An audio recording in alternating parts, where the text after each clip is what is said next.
Okay, so today we're going to learn about the history of the potato. So let's play the video first.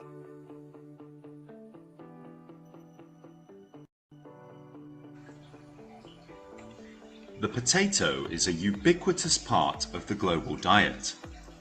It has reached all parts of the world and touched almost every culture in some form or another.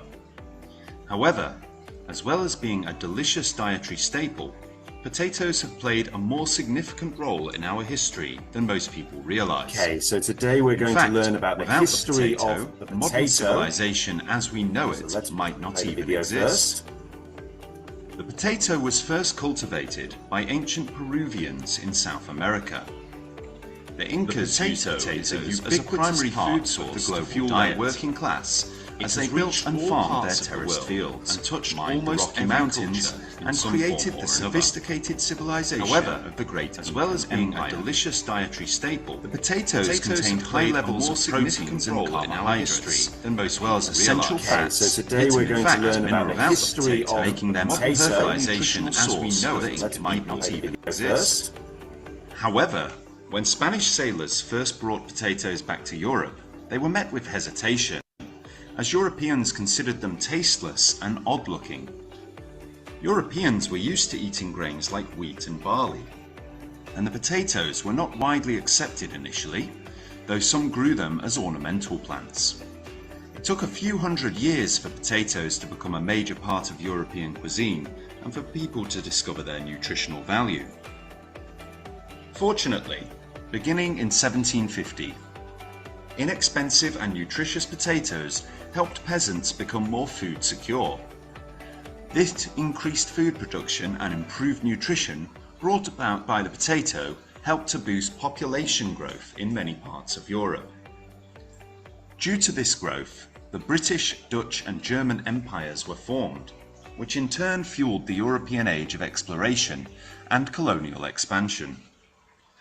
The growing population created a need for more resources, and colonies were established to provide raw materials and cheap labour that could not be found in Europe. The British, Dutch and German empires in particular were able to expand due to their access to resources like land, timber, minerals and slaves in the New World and beyond. Additionally, the potato's role in improving food security allowed for more efficient and productive agricultural practices, which further fueled the European economic and military dominance of the world. The potato is a highly productive crop that can be grown in a wide range of soils.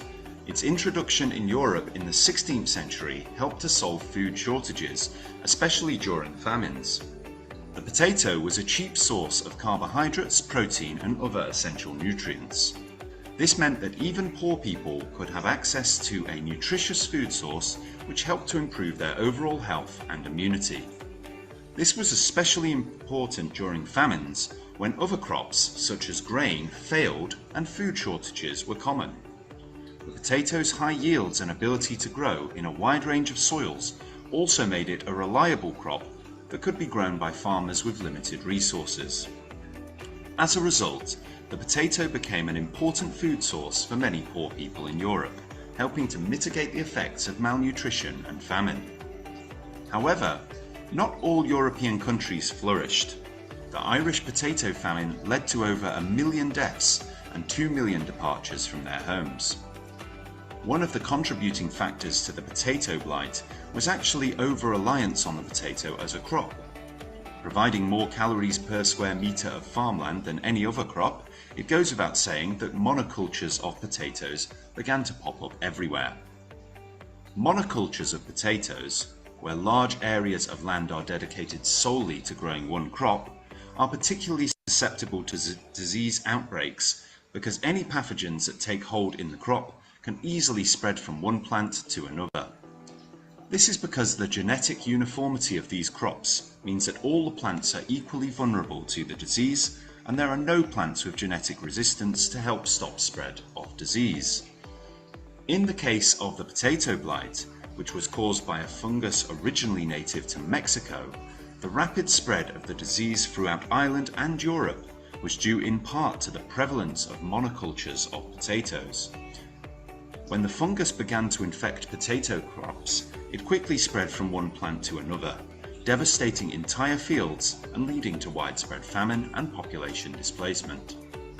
The potato blight was a stark reminder of the dangers of relying too heavily on a single crop and the importance of crop diversity in maintaining food security. Despite this tragedy, the potato eventually recovered, and Europe's population, especially its working class, continued to increase. With the Irish migrant influx, Europe now had a huge, sustainable and well-fed population. The potato played a key role in the Industrial Revolution. It fed the growing urban populations and provided cheap energy to power the factories.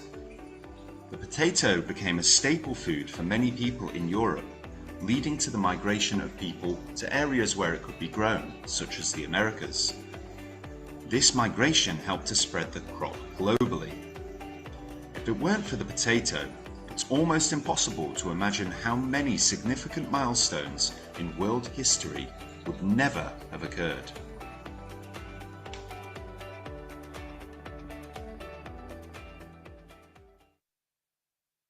Okay, guys, so a little bit about the history of the potato there. Now, we've got a transcript to read through here, which is everything that was just covered in the video. But before we do that, what I want us to look at is the vocabulary bank. So we've got lots of new words to learn here related to the history of potatoes. So I'm going to share these words with you in the chat box. So just bear with me one moment.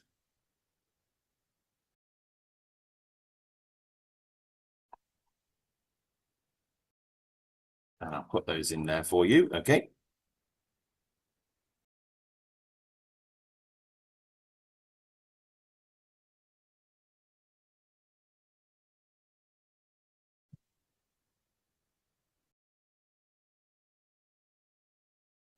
And you can use these later, or we can use these to actually play the games that we're going to play quite soon.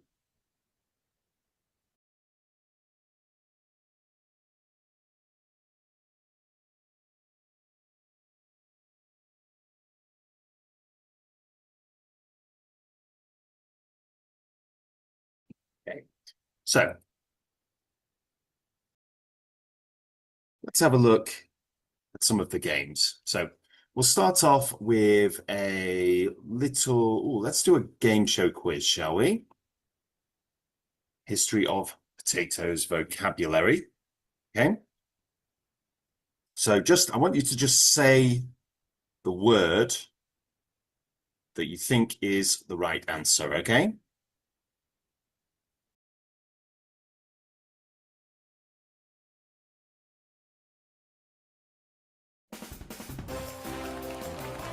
You can also write it down if you prefer.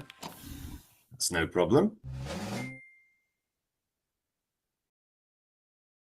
All right, let's begin. So, existing or being everywhere at the same time. What word could this be? Any idea? Ubiquitous. It's ubiquitous. Yeah, ubiquitous. Ubiquitous. Yes. So when we say that potatoes are ubiquitous, it means that they exist everywhere. Pretty much every country, I believe, has potatoes. Next, we have the kinds of food that a person, animal, or community habitually eats. Diet, very good. So when we talk about the diet of a group of people, we're talking about the food they tend to eat. So rice or potatoes or wheat. Next, let's have a look. To prepare and use land for crops or gardening. Cultivate. Cultivate, very good. Cultivate. Fantastic. That's great stuff. You're doing really well.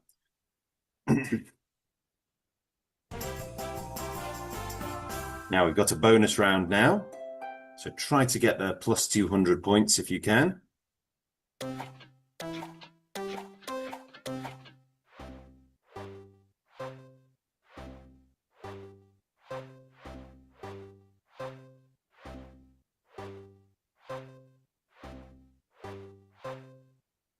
So A, B, C, D, or E.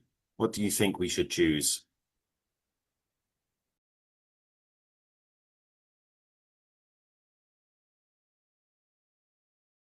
What do you guys think? A, B, C, D, or E? C. Let's try C. 100 points. Well done. Fantastic.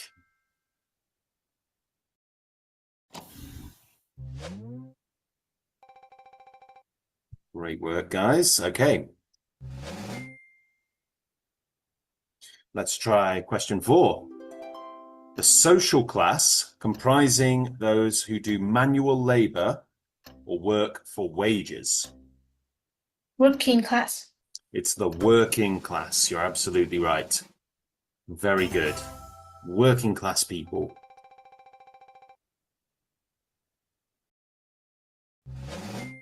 Question 5 now. A cultivated piece of land with a series of successively receding flat surfaces or platforms that look a bit like steps that are supported by wall-like structures. Now you'll see these in rice, when we grow rice paddies. Terrain field. Terraced fields is absolutely right. And we have lots of terraced fields in Asia for growing rice because it keeps the water at the same level. And if the water gets too high, it just flows into the next level. Developed to a high degree of complexity or refinement. This is an adjective. Sophisticated. Sophisticated. Very good. Sophisticated. Fantastic.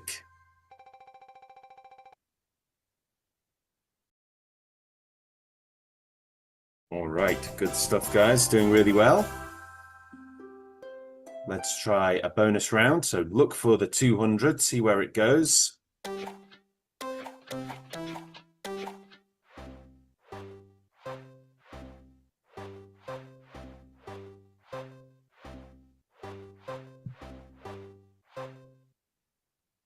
Okay, so A, B, C, D, or E?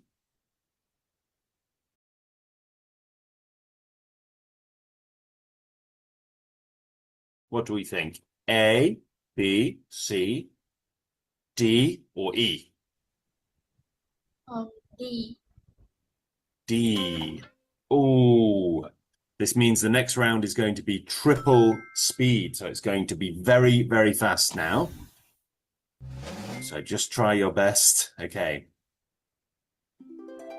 The largest empire in pre-Columbian America, which was centered in Peru and was conquered by the Spanish in the 16th century.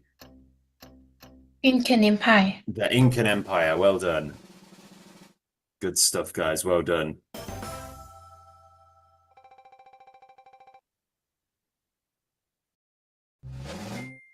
Fantastic. Okay, question 8. A group of organic compounds that includes sugars, starches, and celluloses, and serve as a major source of energy. We're talking Carbohydrates. about carbohydrates. Yep, carbohydrates. Very good, very good, very good.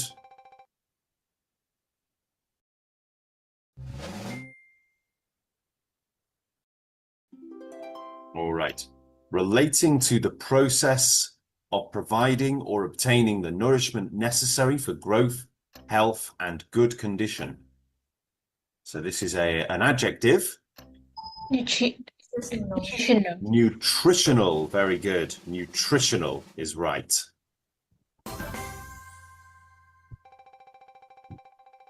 Nutritional. Fantastic. Okay. Doing very well. Remember to look for the plus 200.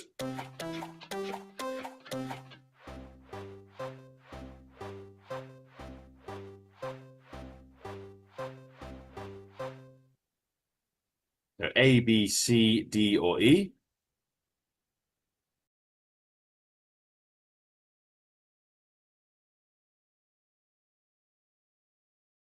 What do you think?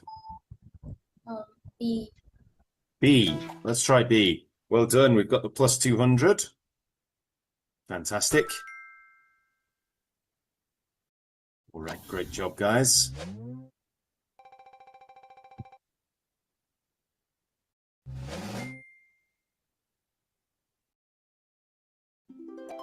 Right. The act of pausing before saying or doing something, usually due to doubt or uncertainty. So when we sort of, ooh, pause. Hesitation. Very good. Hesitation. Good job, guys. Well done. So I'm sure in the IELTS test, hesitation is something that we want to try to avoid if we can. The edible seed or fruit of a cereal, such as grass, or of a cereal grass, such as wheat, rice, or corn. Grains. Yes, we're talking about grains of rice, grains of wheat.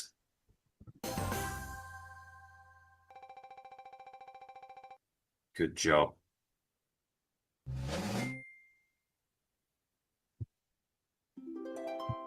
All right. A style or method of cooking, especially as characteristic of a particular country, region, or establishment.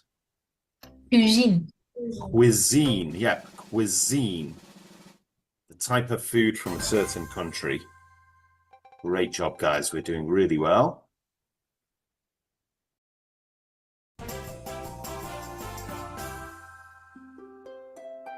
Okay, look for the 200 again.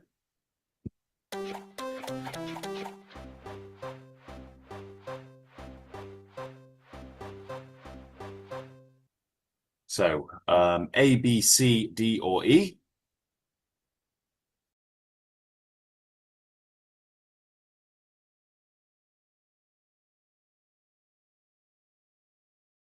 What do we think? A, B, C, D, or E? A. A, okay. Let's try A. Plus 50. That's good.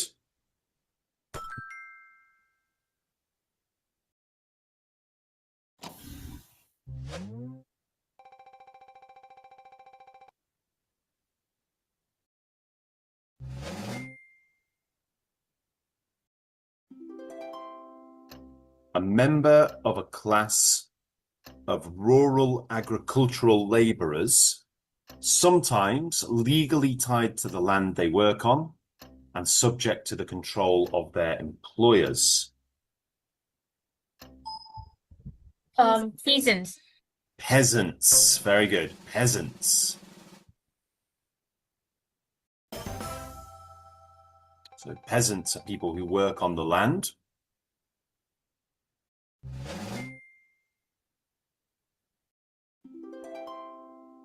The state of having access to a sufficient and safe supply of food that meets dietary needs. Food secure. Food secure. Very good. So if you're food secure, means you have a safe supply of food. You're not worried about going hungry.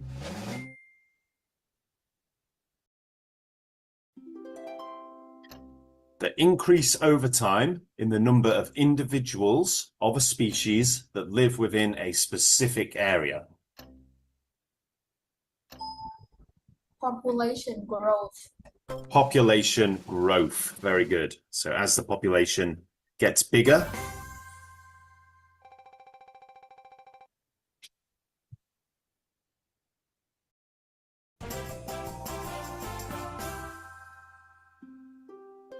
Right, good stuff. Let's try a bonus round.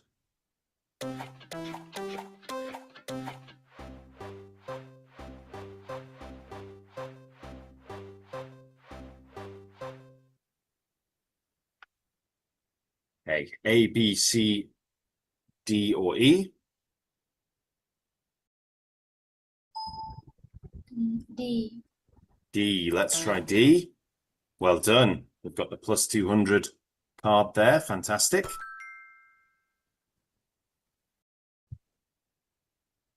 Doing really well, guys. Great stuff.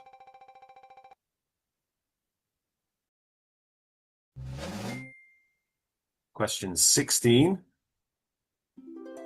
The expansion of a nation's control or influence outside of its borders by establishing settlements, taking control of other nations, and exploiting resources.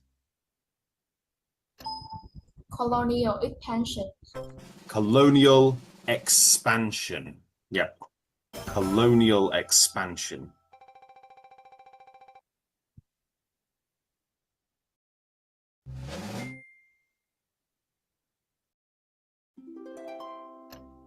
A source of supply, support, or aid, especially one that is available in order to achieve a particular end. Let's have double score for this one. Resource. Resources. So it's pluralized here. Resources. Okay?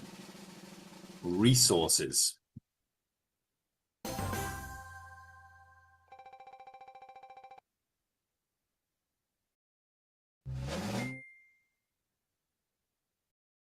Good job, guys. An extreme scarcity of food, usually caused by crop failure, war, or natural disaster, leading to widespread hunger and starvation. Famine. Famine. So we say famine. Famine. Okay? Famine, that's right. Well done. Famine. So that's when there is no food. Could be for a number of reasons. Crop failure, lack of water, could be a fungus or some kind of pest. All right, so try to get one of the green ones.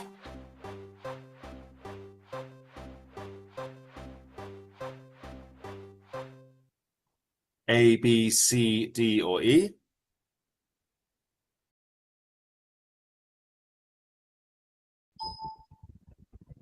E. E. It's the only red one. Dear, oh dear. Right, we'll answer this next one super quickly, okay? Question 19. The quantity of crops or other products that are produced by a person, animal, or machine in a given period of time. Yield. Yield is right. Well done. So a crop yield is how much a plant produces. A milk yield might be how much milk a cow produces. Or you might have a yield from a machine, how much a machine can make in an hour. A condition caused by a lack of essential nutrients, often due to insufficient or unbalanced diet. Malnutrition. Malnutrition is right. We have the prefix mal, which you'll notice basically is used in a lot of bad words like malicious or malaria. A serious event or situation, especially one that ends in disaster or sadness. Tragedy. It's a tragedy. Very good. A tragedy. Good job, guys. Doing really well.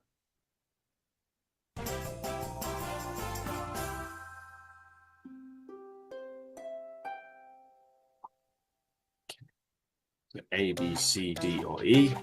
Try not to get the red one this time.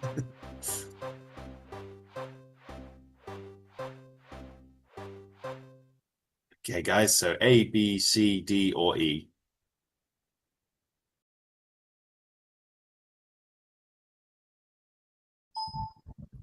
B. B. Okay, so we've got triple score lifeline. So that means the next question we'll use that. And we will have triple the points. So we should get lots of lovely points now. Triple score. The fact or condition of being prevalent, wide extension or spread, frequency, and the word is actually in that definition as well. So big clue there. What's the word? Prevalence. Prevalence, yeah. Something that is spread broadly, spread widely. It's the noun form of prevalent, which is an adjective. The state of all individuals in a population having identical or nearly identical genetic makeup. So a field full of potatoes. Genetic uniformity. Very good. Genetic uniformity. When we have genetic uniformity, it means that when one plant catches a disease, it's likely that the one next to it will. And that means that the whole field can be wiped out pretty quickly. The ability of an organism to survive or resist the effects of a harmful chemical or biological agent. Resistance. Resistance is absolutely right. Very good. Resistance. Good job, guys.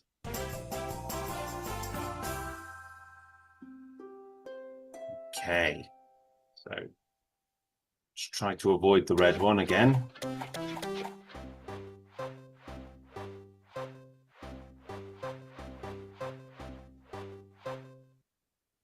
Okay, A, B, C, D, or E. What should we choose? E. E. Oh, no. Okay, minus 200. Dear, oh dear. Okay, it's okay.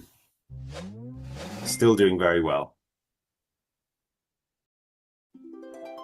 Highly destructive or damaging.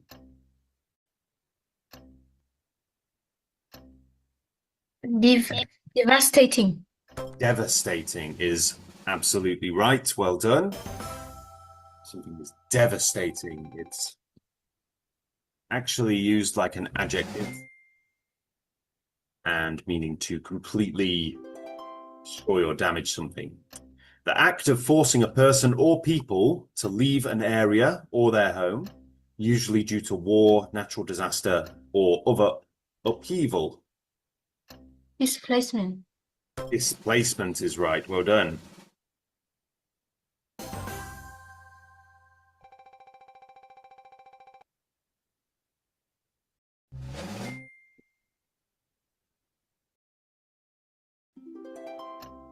Able to be maintained at a certain rate or level without depleting natural resources or causing ecological damage. Sustainable. Sustainable, very good. When we can keep something going for a very long time because it doesn't run the resources out. So wind power, solar power, things like these.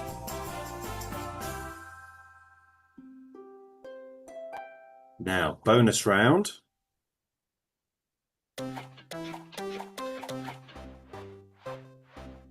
Right, let's pick the red one this time. So A, B, C, D, or E.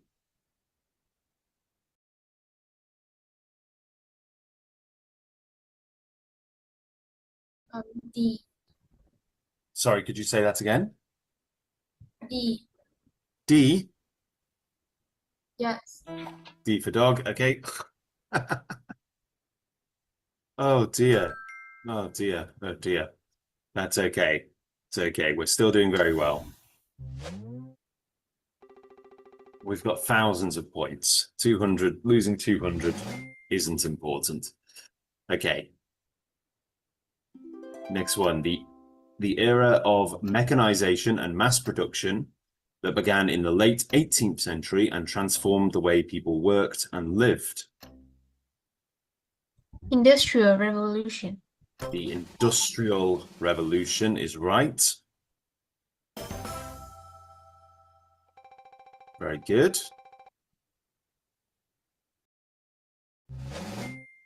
Fantastic. And question 29, relating to or encompassing the whole world, something that is worldwide. Global. Global, yeah, or because the world is a globe. So when we talk about things being global, we're talking about them being all over the world.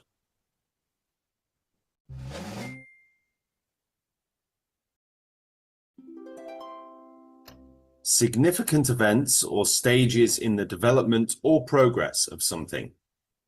Milestones. Milestones, yeah. So a milestone is kind of like a big marker towards your goal or in your life. Fantastic. Well done, guys. Let's see. Yeah. Oh, we're first on the leaderboard. So let's put our name, Stax English, in. Great job, guys. Really good work there. So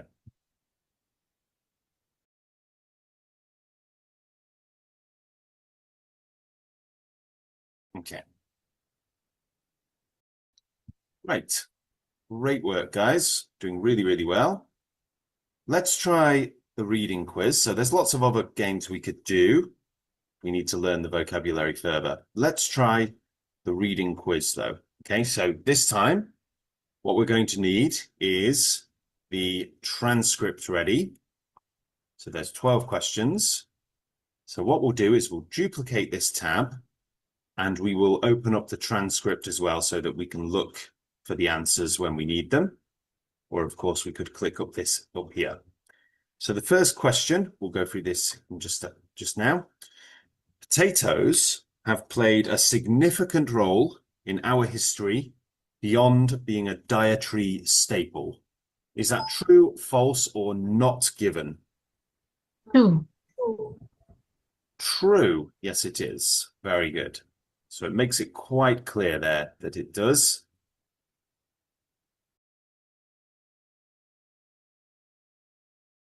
Okay, next one. A little bit slow. The potato was first cultivated by ancient Peruvians and became a primary food source for the Incan working class. Is that true, false, or not given? True. It is true. Well done. The Incans found the potato to be bland and didn't like the shape.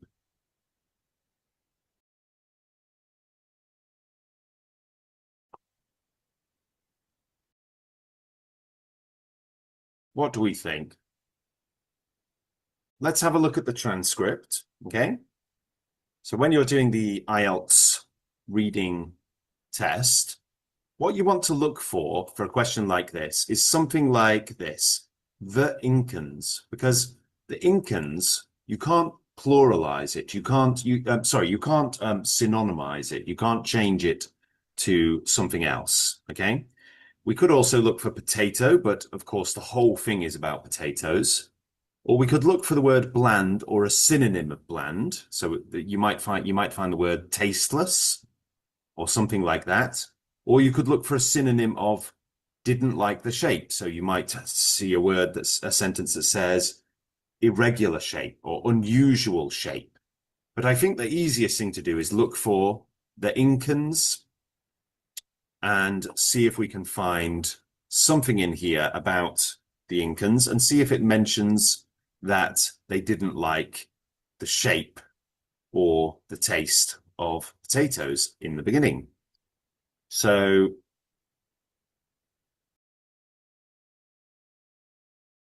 let's have a look. So we can see here obviously lots of things about potatoes. What we want to look for is Incan, so we can see lots of mentions of nations here.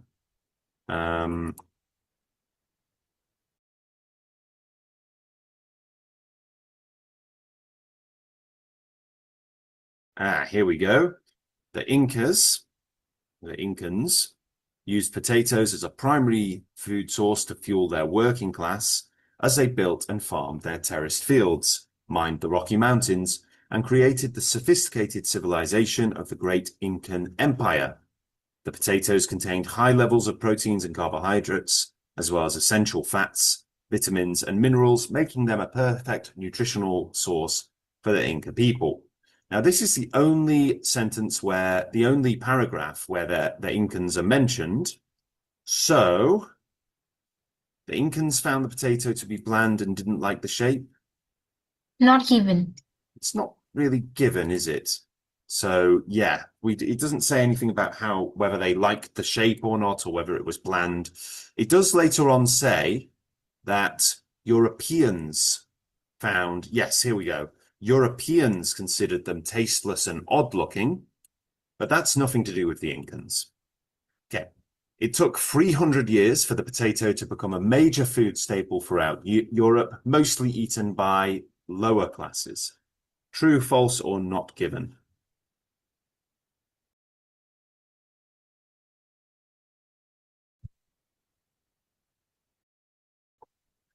Now, a way we can look for this is we could look for the word 300. We could look for the number 300 years. Or we could look for a time period that spans 300 years and see if it's got our information.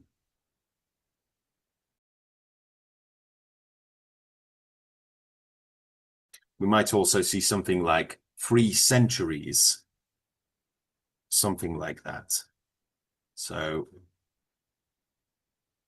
I can't see 300 in there anywhere. But the question is, it took 300 years for the potato to become a major food staple throughout Europe, mostly eaten by lower classes. Maybe we could look for something related to Europe. So let's look out for the word Europe. So we've got European countries here. And this is talking about the potato famine. It doesn't mention anything about 300 years. We've got Europe here. Its introduction in Europe in the 16th century helped to solve food shortages, especially during famines. So on and so on and so on. Yep. Some other stuff about, well, you can see European countries mentioned here.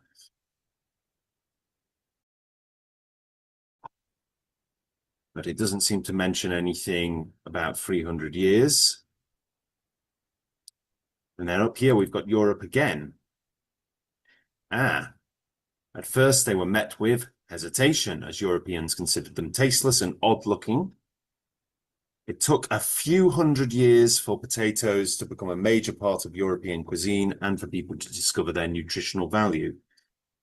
So, does it say 300 years? Does it say that people only ate them if they were lower class? It doesn't really say, does it? So it's not given specifically.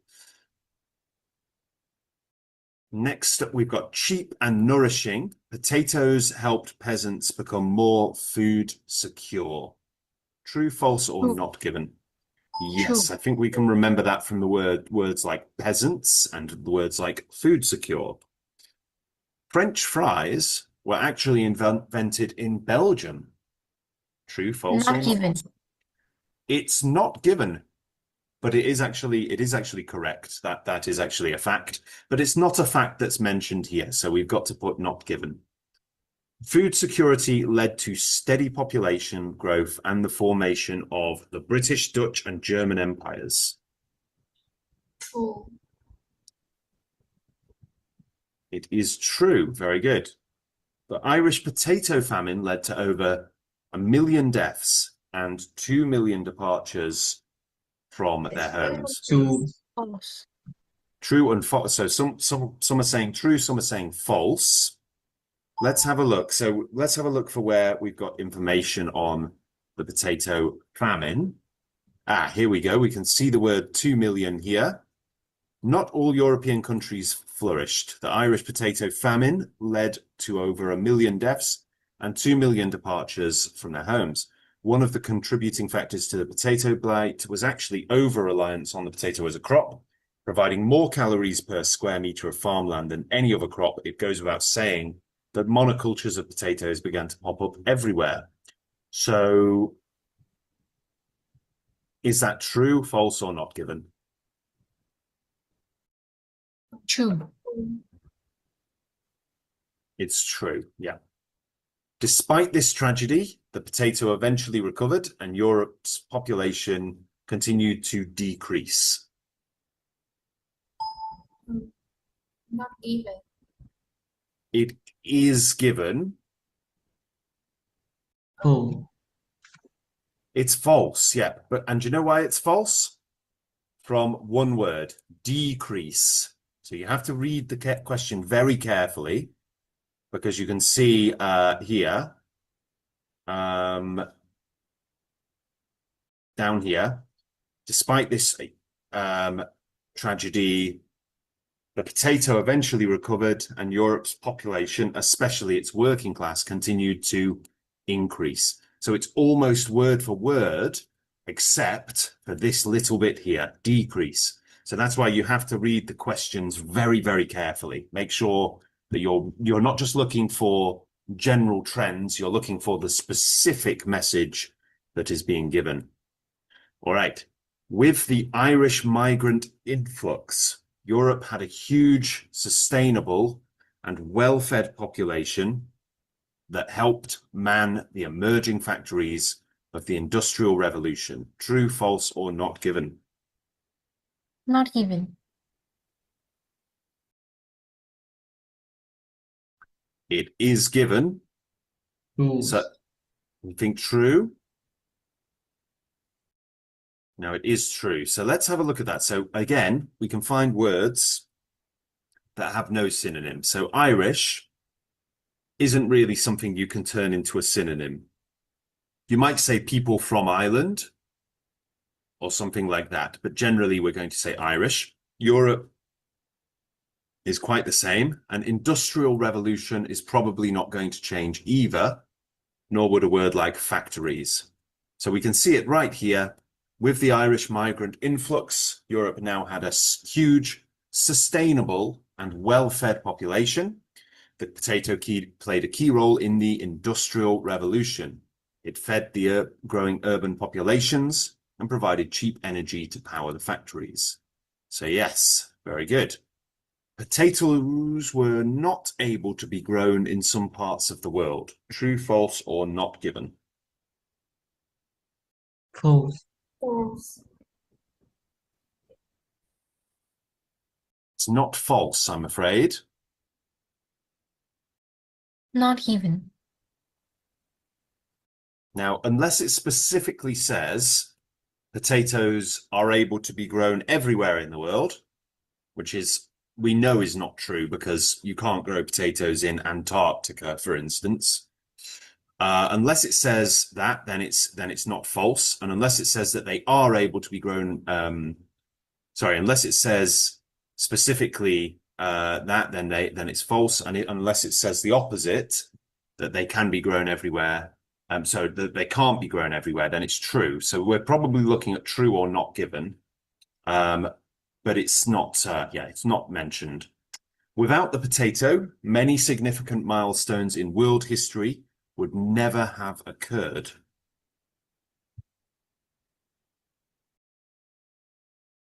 Choose. It is true, and we can see that a little bit further down here. If it weren't for the potato, it's almost impossible to imagine how many significant milestones in world history would never have occurred. Very good, guys. All right, great stuff. So guys, we're going to do a little bit, this is a writing task we have next for writing task 1. But what I want us to do is actually just talk about it for now, okay? Rather than write about it. So you can see here that you can actually do this on the Stax English IELTS Master Course if you want to. What we're going to look at is basically what we can see in the map. So look at the map below, the diagram below, and write a short essay about potato production around the world. So we're going to just open that up. And let's open that up. Now, if you're struggling to see the image, let's make it slightly larger. Now you can actually open the image in a new tab if you like. And what that will do is it will give you a much larger picture there. So we can see now the darkest, let's try and zoom in here. The darkest sections are where tons and tons of potatoes are grown. And the lighter sections are where fewer potatoes are grown. So we can see, of course, right now in its own column is China.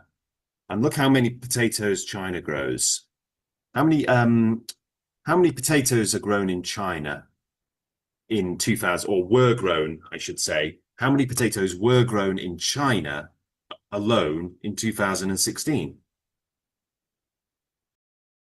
Can anyone see the answer?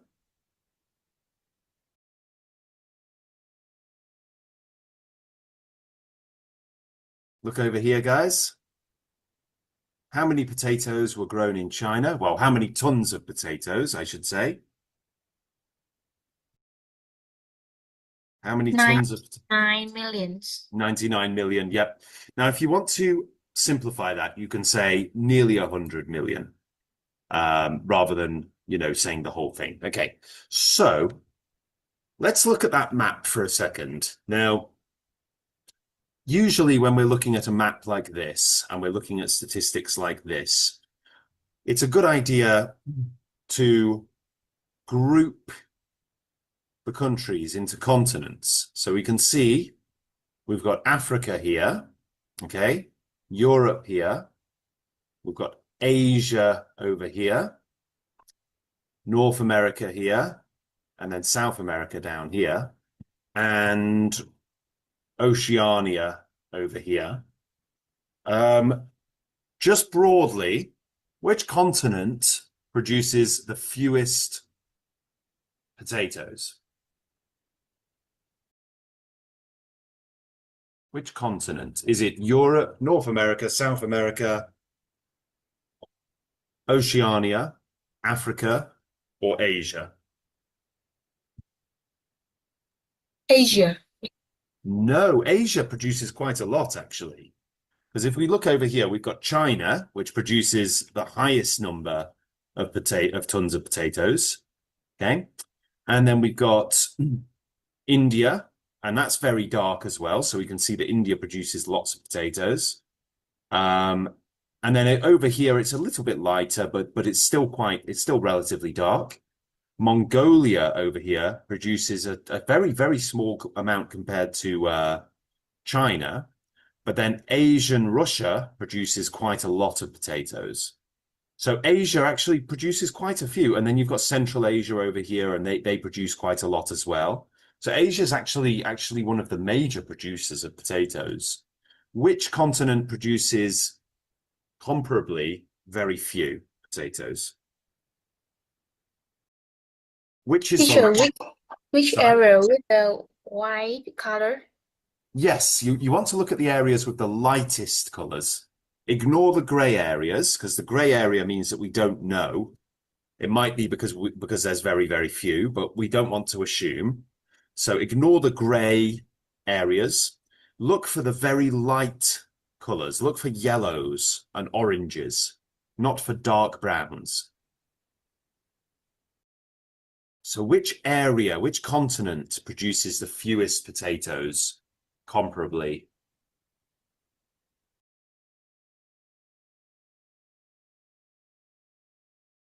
Which is the lightest area on the map?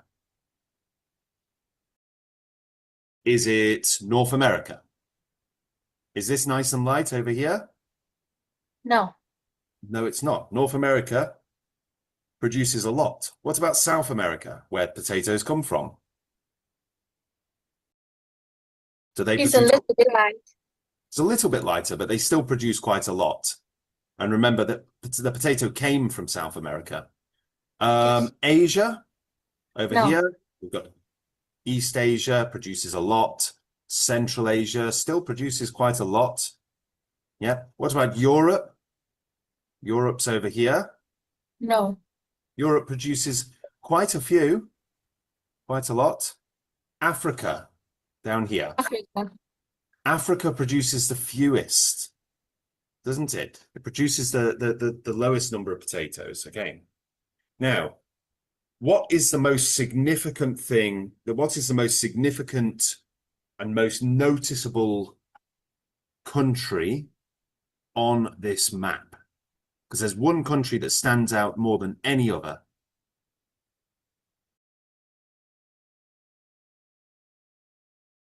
Which country stands out the most? China. China, yeah. China produces nearly double, probably nearly double the amount of any other country on the map. That's crazy. That means that China is producing huge amounts of potatoes, enormous amounts. Okay. Now, there's a good thing that you could talk about here. You could contrast two countries here. So what country is this just above China here? Do you know? Here. It's No. so China is in Asia. This country here, the sort of yellow one here, is Mongolia. Now, Mongolia is right next to China, has a very similar atmosphere and environment to China, and yet, what can we see about Mongolia?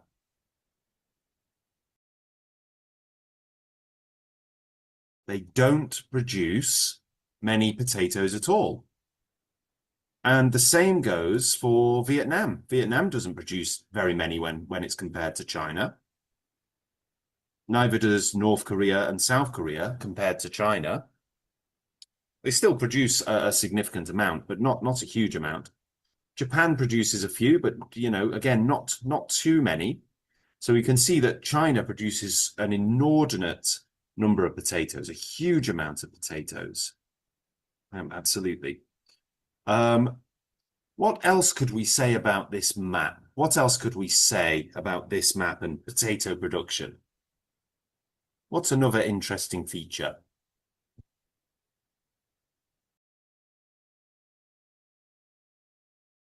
Let's look over here. Let's look at South America and North America. So who produces more, broadly speaking? South America or North America? South America. Do you think so? I think it looks like North America because North America is darker. You've got the USA here, very dark. Canada, quite dark. And then you've got sort of Central America down here. It begins to get a bit lighter. So I think another interesting feature is that even though the potato was first discovered here in South America, there are other parts of the world that produce far more potatoes than South America. For example, North America produces more and Asia produces more. Okay? So these are some of the things you can talk about. Yeah. What about a country like Greenland, where it's very, very cold? How many potatoes does Greenland produce? Can't know. We don't really know, but probably not very many, because Greenland is very, very cold. It's probably not great for producing potatoes. You can also look at countries like Norway and Sweden, and they're also quite cold. They don't produce very many either. Yeah. So even though, potatoes can grow in cold countries, but it seems like the colder countries in the north don't produce as many. But then the worst, well, not the worst, but the fewest number of potatoes is produced in Central Africa, isn't it? We've got hardly any potatoes being produced in some of these Central African countries. All right. Okay, guys. So we're drawing to an end now. So before we finish for today, is there anything I can go over with you? Anything you're unsure of? Or any vocabulary I can complete with you? Or any concepts that you would like to ask me about? Anything at all?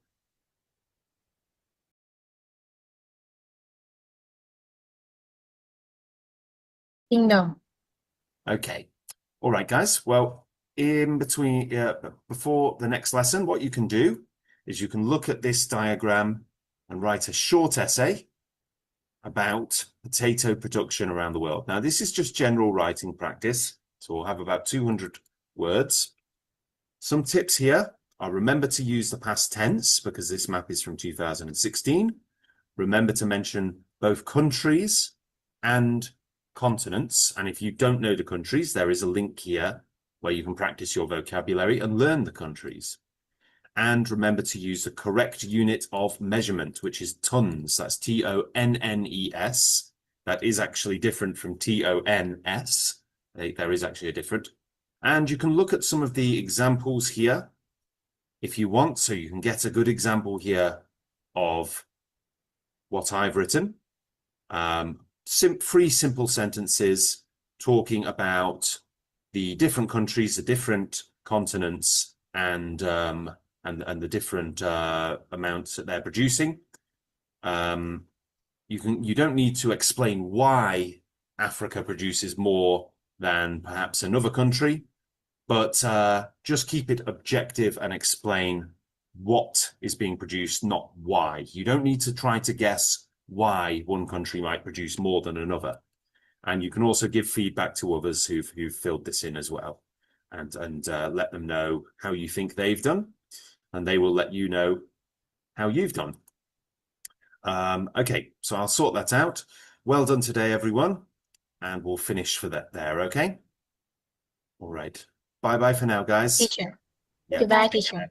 Bye-bye, everyone. Bye-bye. Bye-bye. Bye, teacher. Have a lovely evening. Bye-bye, guys.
difficult to do, something very intense.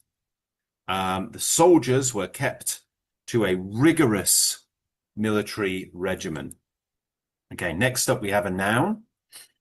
The definition is anything designed or provided for a particular use.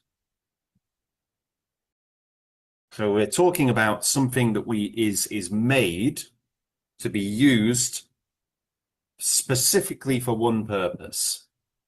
Anticipation. No. Anticipation is not what we're talking about. Anticipation is when we're thinking about something that will happen in the future. So it's a very different thing. Go on. Equipment. Equipment, yeah. Equipment is anything that we need for a specific purpose. So we can see here we have a football, which is used for playing football, an American football or a rugby ball. Again, then we have a catcher's mitt, which is used for playing baseball or catch. Other equipment might be, in this case, in the context of gladiators and the Roman Empire, you might have swords or spears, shields, armor, that sort of thing. Other words could be supplies or implements. And the example here is you need to have special equipment for mountain climbing. Good job, guys, doing well. Okay, next we have an intransitive verb. She needed time to something before making such an important decision. So this is talking about thinking. Tactics. No, not tactics. Reflect. Reflect is the right one. So when we reflect on something, we have a good long think about whatever it is that we need to reflect on.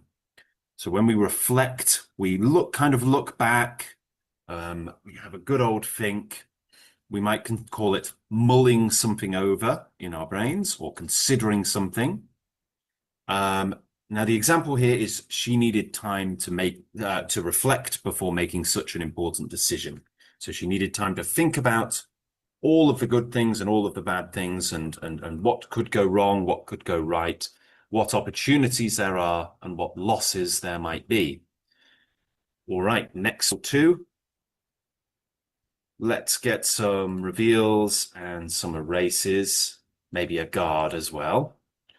So next we have a noun, and a similar word is prediction. So prediction is when we try to guess what's going to happen in the future. Anticipation. That's right, yeah. Anticipation is quite similar because anticipation is thinking about the future. The act or process of anticipating, considering what might happen. Another related word might be calculation if you're trying to figure out what might happen based on the information you have. We call that calculation. All right. Next, we have a noun, and the example is the restaurant's something derives as much from its fabulous view as from its cuisine or its food. So fame, well done. So it's talking about the fame of a restaurant, why it's so famous, why it's so well known, why it's so prestigious, and why it has such a big reputation. And they're saying that the fame comes from the fabulous view. So it's probably somewhere very nice looking, but also its cuisine, its food. So a similar word is prestige or distinction. Opposite word would be oblivion, meaning sort of a place of nothingness. A synonym could be reputation, and the definition is the reputation by which one is known. Next, we'll have a transitive verb, and a similar word is warm up. So warm up. Now, none of these really work too well with that. So let's have some clues. A related word could be prime. If you're in your prime, you are in the best situation you can be in, usually physically.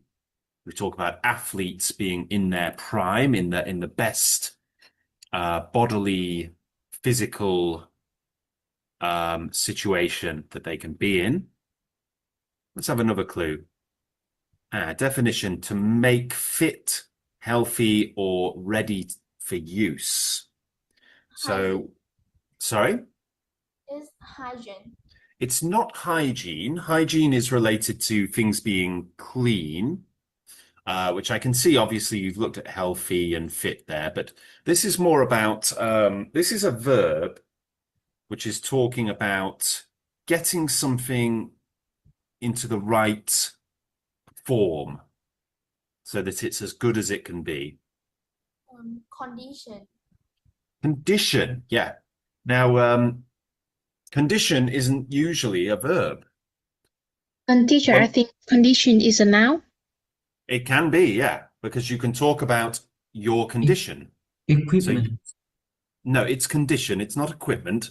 But yes, it can be a noun. And I'm going to explain why, in this case, we're using it as a verb. So condition can be a noun. So you could say, I have a skin condition, or you could ask about somebody's condition, what is the condition of the car? It is broken, so yes, you can use it in that way. But in this case, it is actually a verb. To condition something is to get something ready, to get it fit, healthy, or ready. Okay.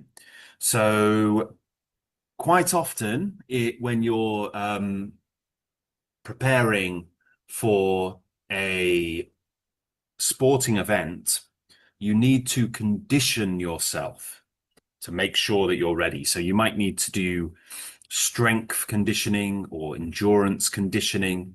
It's basically making sure that you are ready and in the right condition to deal with whatever challenges you face.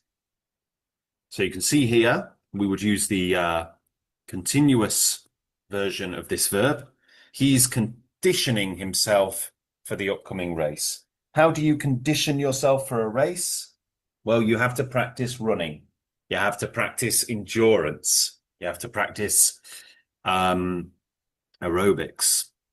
cardio. Okay, next we have another noun, and a similar word is regulation. So a regulation is like a law.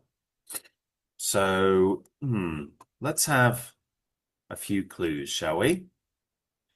So the example here is getting up before dawn to run several miles each morning requires what? Discipline. Yes, but we need to pronounce it this way. Discipline. So it's a soft I each time. Discipline. Discipline. Okay? That's right. Well done. Discipline. Very good. And discipline is control or determination brought about by training and self-control. So, I don't know if you're familiar with the term disciple, but a disciple is a follower. Someone who follows something or someone is a disciple. So discipline is learning to follow, learning to get things done. So to control and regulate yourself. Okay, now we have a transitive verb and an intransitive verb. And a related word is intensify. So to intensify something is to make it stronger, more effective, more intense. What word could that be, do you think? Sharpen. Sharpen is right, yeah. Because when we sharpen a knife, we make that knife more intense. We make it more effective. We make it better at cutting. So the definition here is to make or become sharp or sharper. And another word is wet. Wet. To wet something is to sharpen a blade. So when you sharpen a sword, you use what's called a whetstone. Now that's not wet like W-E-T as in, wet from water. It's wet with an H, meaning to sharpen something. And the opposite word is dull. When a knife is dull, or when a sword is dull, it doesn't cut very well. Okay. Fantastic job, guys. Let's buy some more powers with the money we've earned. Next, we have a noun. And the definition: the science concerned with promoting health and preventing illness. So what can we do to not get sick?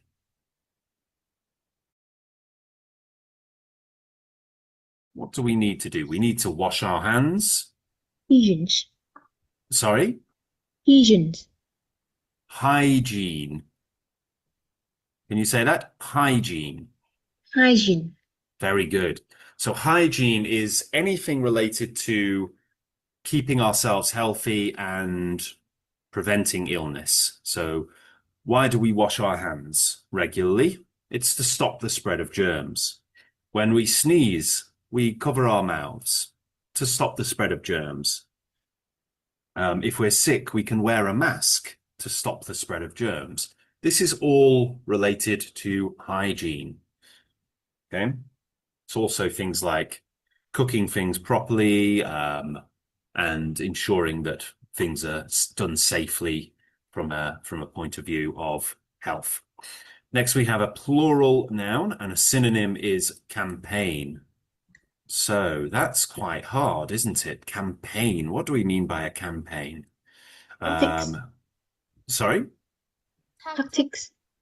Tactics. It could be tactics, because tactics is related to military campaigns. But let's have a look. Let's take away a couple of them. Ooh, so it's either discipline or tactics, and those are both sort of military words. So it could be that that it's one of these. Another related word, campaign. Okay, we have a definition now. The science of maneuvering military forces against an enemy. So, tactics is the right word. So tactics are something they're methods of basically getting something done, usually in a military context. So tactics are part of a strategy. They're plans you can make, short-term plans, short-term, almost like tricks to try to beat an enemy or outmaneuver an enemy. Tactics. Okay. Next, we have an adjective. And the definition is having an extreme degree of something, such as heat, or existing in an extreme degree or state. So when something is very extreme, how do we describe it? Endurance. Not endurance. Let's try having some clues. So the opposite word is slight. So if we talk about something being slight, it's not very strong, not very big, not very extreme. A similar word is wild. A laser gives out an light. So a very, very powerful light. What is this word? Intense. It's intense. Well done. Intense meaning very strong, very extreme, very powerful. Okay, so intense heat is very, very hot. Intense light is very, very bright light, like a laser. Next, we have a noun, and a related word is mash. So mash is, well, it's a word that means to sort of push something down until it's sort of all mixed together. But you could, quite often you might hear people say mash, referring to mashed potatoes. So this is sort of related to that, because this is a similar type of food where it's kind of all mixed together. Porridge. It's porridge. Yep, very good. So this is boiled cereal grains or meal, such as oatmeal, usually eaten with milk or maybe water, maybe some honey, maybe some chopped up fruit. Other times porridge can be made with grains of rice or other things. But yeah, it's a very carbohydrate heavy meal. Next we have a noun, and a similar word is stamina. So stamina is for how long you can keep going, how long you can keep running, how long you can keep fighting, how long you can keep lifting weights. Endurance. Endurance is the word, yeah. So endurance and stamina are very similar words. Here's an example. Their mother's endurance of the hardships in her life was something her adult children could only wonder at. So they're saying that the mother was able to endure some of the hardest things in life. And the definition is the act, condition, or capacity of functioning under prolonged stress. Very good. All right, doing really, really well there. Now let's try a slightly different game where we're going to fill in some examples here. Okay. So first of all, we have anticipation. So you can just say or write down the answer, 1, 2, 3, or 4. You don't have to say the full thing, full definition. Anticipation, what is it? 4. It's number 4, yeah. Thinking about the future.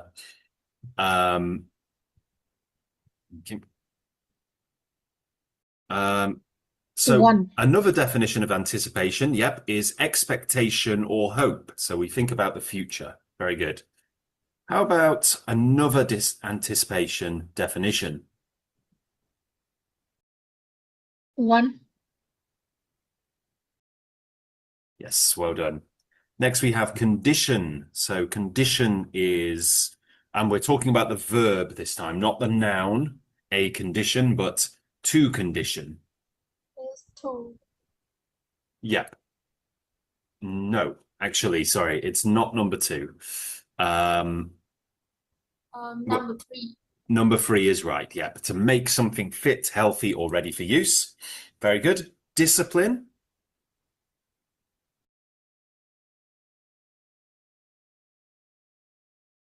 What is discipline? 2.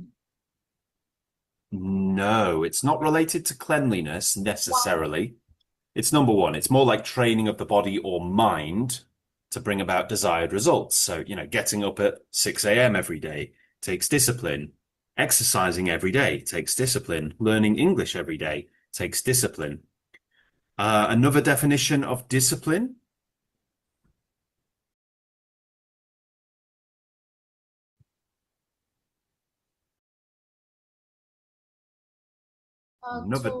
Number 2, yep. Control or determination brought about by training, self-control. Another definition of discipline.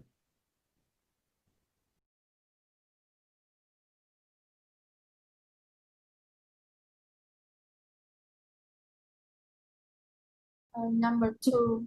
Number 2, because you can discipline somebody else. And when we discipline someone else, we are training or causing them to act in accordance with rules or guiding principles. So you can discipline a dog, for instance, to do something a certain way, to maybe not to go to the bathroom in the house, for example.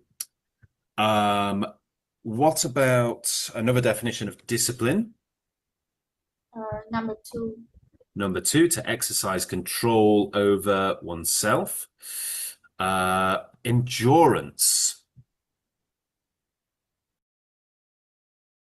4. Number 4, the act, condition, or capacity of functioning under prolonged stress. Equipment. 4. Anything designed or provided for a particular use. Well done. Fame. Number 1. Widespread recognition, public esteem, or renown. Very good. Fame again.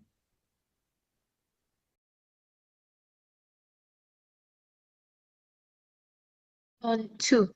It's 2, the reputation by which one is known. Hygiene.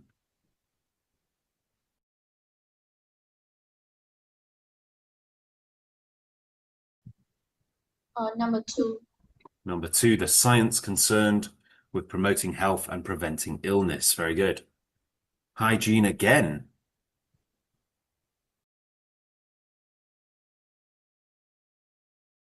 Number 1. Number 4.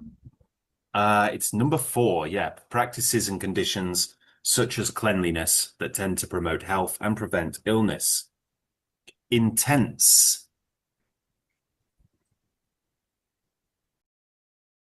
1. Number 1, having an extreme degree of something such as heat. Intense again. 1. Number 1 again, strong. Intense again. 2. Strong or profound in effect. Very good. Porridge. 2. Number 2, boiled cereal, grains, or meal. Preparation. 2. Number Number 1. 2. It's actually number 2, the act or process of preparing. Preparation again.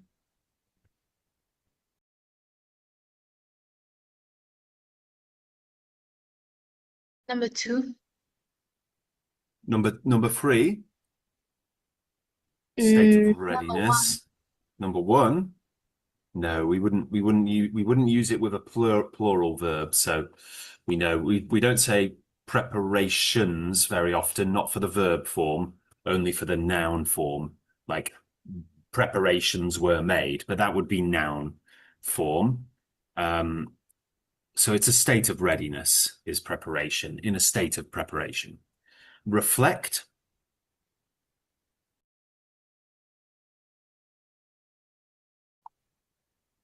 To reflect. Number 3. Number 3, and we would normally say to reflect on. Very good. Rigorous.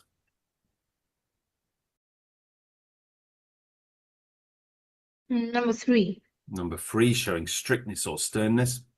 Rigorous again.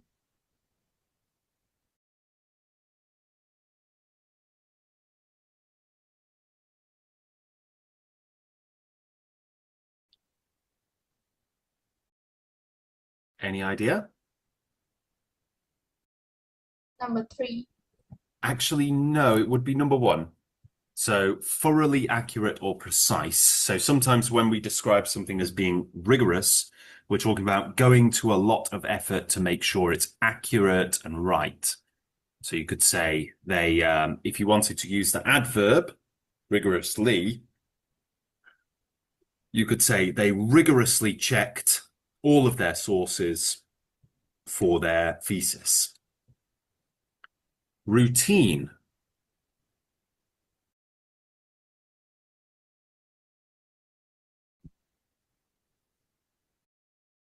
Routine. What is a number 4? Yep. Standard or customary procedure. Routine again.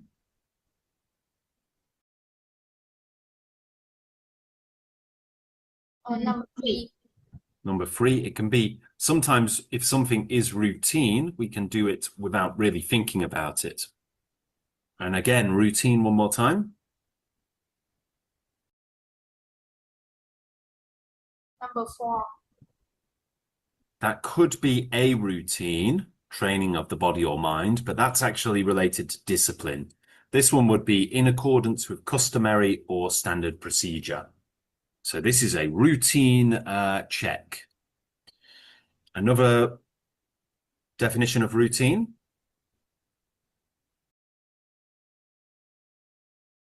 Number 2. Number 2, in the nature of routine, unvarying or ordinary or requiring little thought. Sharpen. Number 2. Number 2, to make or become sharp or sharper. Tactics. Number 4. Yep. The science of maneuvering military forces against an enemy. And tactics one more time.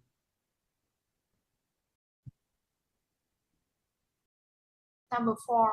Number 4, skillful maneuvers for any kind of advantage. Fantastic work, you guys. Really good there. Okay. Going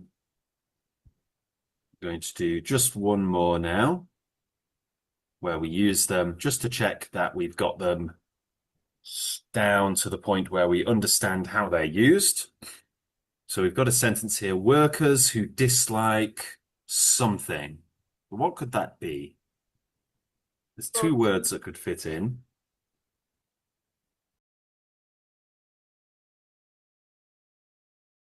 Routine. It could be routine. It could also be discipline. The soldiers were kept to a military regimen. There's 2 words that could fit there. No, there's 1 word, sorry.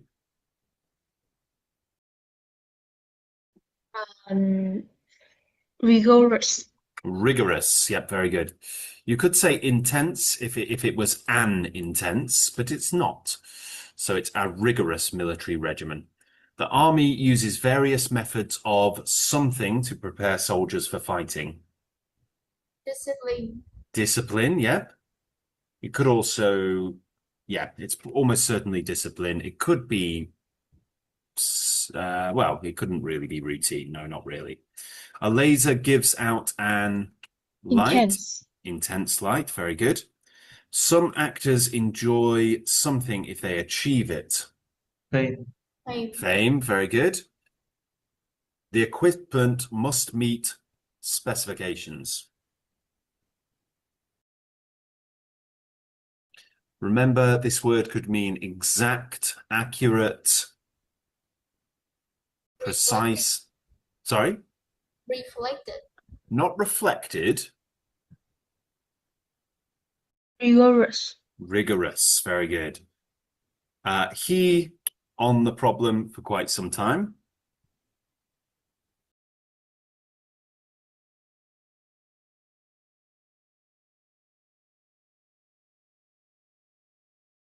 Now, this means to think about the problem.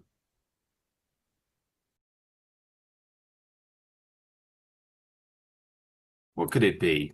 Reflected. Reflected on the problem for quite some time. Great. She's trying to herself to avoid snack foods. Discipline. Discipline herself. So we're using it as a verb there. Something precautions against fire. Equipment. Not equipment. Precautions are things that we do or we have in place to prevent something from happening. So in this case, fire. It's a description of those things. So it's a description of a noun. So we need an adjective. Rigorous. It could be rigorous. It could also be routine. Rigorous. I think we'll go with rigorous. It could be either, to be honest. It could be routine precautions against fire, as in doing fire drills regularly. That would be a routine precaution.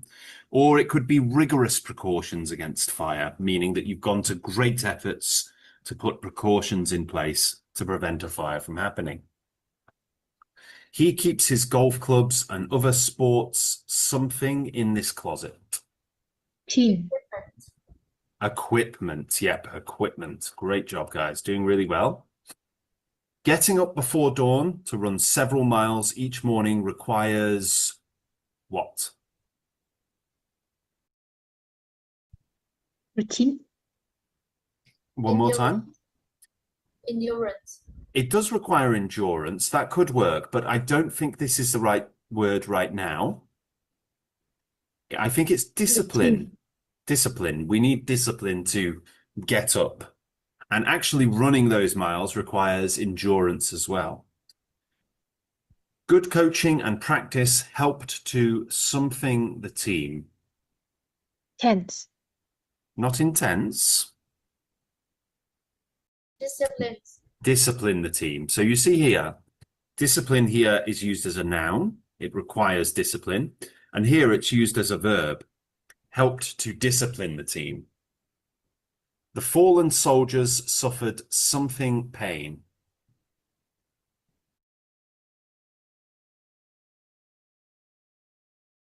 Intense. Intense pain. Very good. I'm something my boots, so there'll be more water resistance. Resistant.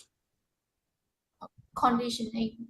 Conditioning my boots. Very good. So that means you put something on your boots, like some kind of wax or oil, so they'll be more water resistant.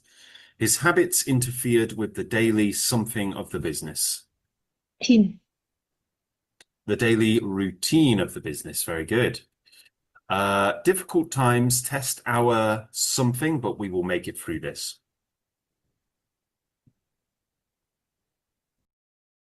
Endurance. Endurance. Very good. The restaurant's something derives as much from its fabulous view as from its cuisine. Fame. Fame. Very good. He has to himself to work more effectively. Discipline. Discipline, and we're using it as a verb there again. Their mother's something of the hardships in her life was something her adult children could only wonder at. Discipline. Not discipline. So she's made it through the hardships, the difficult times in her life. Endurance. Endurance. Very good. Great physical something is needed to run a marathon. Endurance. It could be endurance, yep. It could also be conditioning. It could be either, to be fair. It could also be discipline, maybe. Great discipline rather than great physical discipline. Great physical conditioning, great physical endurance. It could be either one. She doesn't seek something. She would prefer to do her good deeds anonymously. So that means nobody knows her name. So what is it she doesn't want? What is it she doesn't seek? Fame. Fame. She doesn't seek fame. Very good. The nightclub gained its as a hot spot when certain rock stars began to frequent it.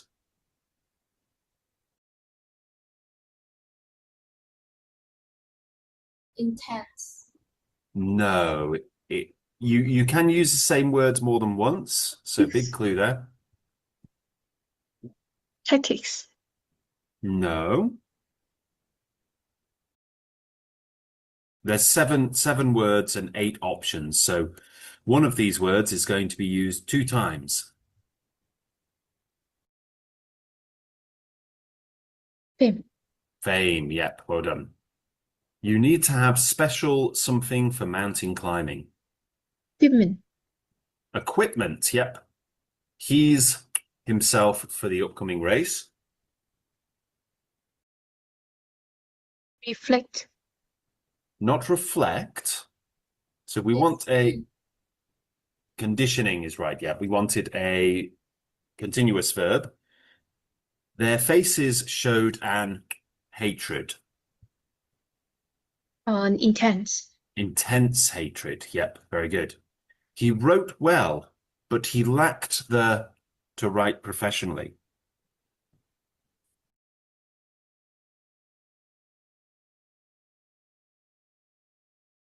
Fame. Not the fame to write professionally. What they're saying is he didn't have, sorry? Tactics. Not the tactics. He couldn't write professionally because he couldn't just sit down and write every day. Conditioning. Not conditioning. Discipline. Discipline, yep. Needed the discipline to sit down and do it every day. She needed time before making such an important decision. Tactics. No. Intense. No. Reflect. Reflect, yep. So you need to think, reflect. ponder, consider before making such an important decision. And then finally, his for getting a raise were good. Conditioning. Nope. Tactics. Tactics. Yeah. So he has some ideas, plans. His tactics for getting a raise were good. Great, great work there, guys. Now, there's many other games you can do, of course, right here. So if you want to learn that vocabulary a bit more strongly or in a different way, there's lots of things you can do, like crosswords, spelling games, and matching activities, and so on. But right now, I think we've done 3 games, which I think should have us well versed in what these words mean. So let's go through the questions and see what we can remember. So where did gladiators typically wake up in the morning? Was it in their quarters within or near the training school called the Ludus?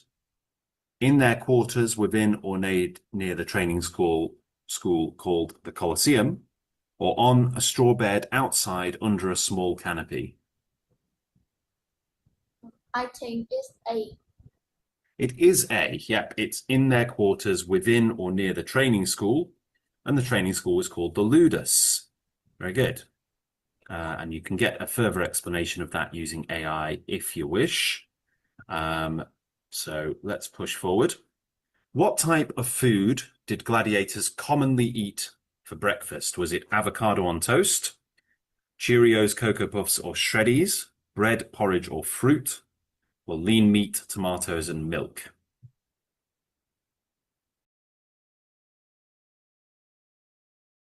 Bread, produce, or fruit. That's right, bread, porridge, or fruit, because we need things like porridge, which has complex carbohydrates, which improve our endurance. So again, you can explain that further if you want more of an explanation using the AI. What activities constituted the core of a gladiator's day, the main part of a gladiator's day? Was it basic hygiene, such as brushing teeth, showering, and flossing, going for a walk, drinking coffee, and eating a light meal, or rigorous training, including weapons practice, swordsmanship, spear throwing, and grappling? Rigorous training, including. Yes, it's rigorous training, including all of the aforementioned things. Who supervised the gladiators during their training sessions? Was it the Lannister, the Emperor, or nobody at all? Nobody. It was somebody.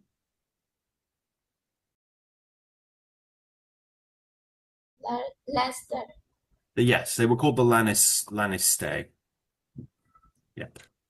Very good. What kinds of foods were commonly included in a gladiator's meal after training? Low protein foods like corn, tomatoes, bread, and sometimes cheese or snacks when available. High protein foods like beans, lentils, bread, and sometimes meat or fish when available.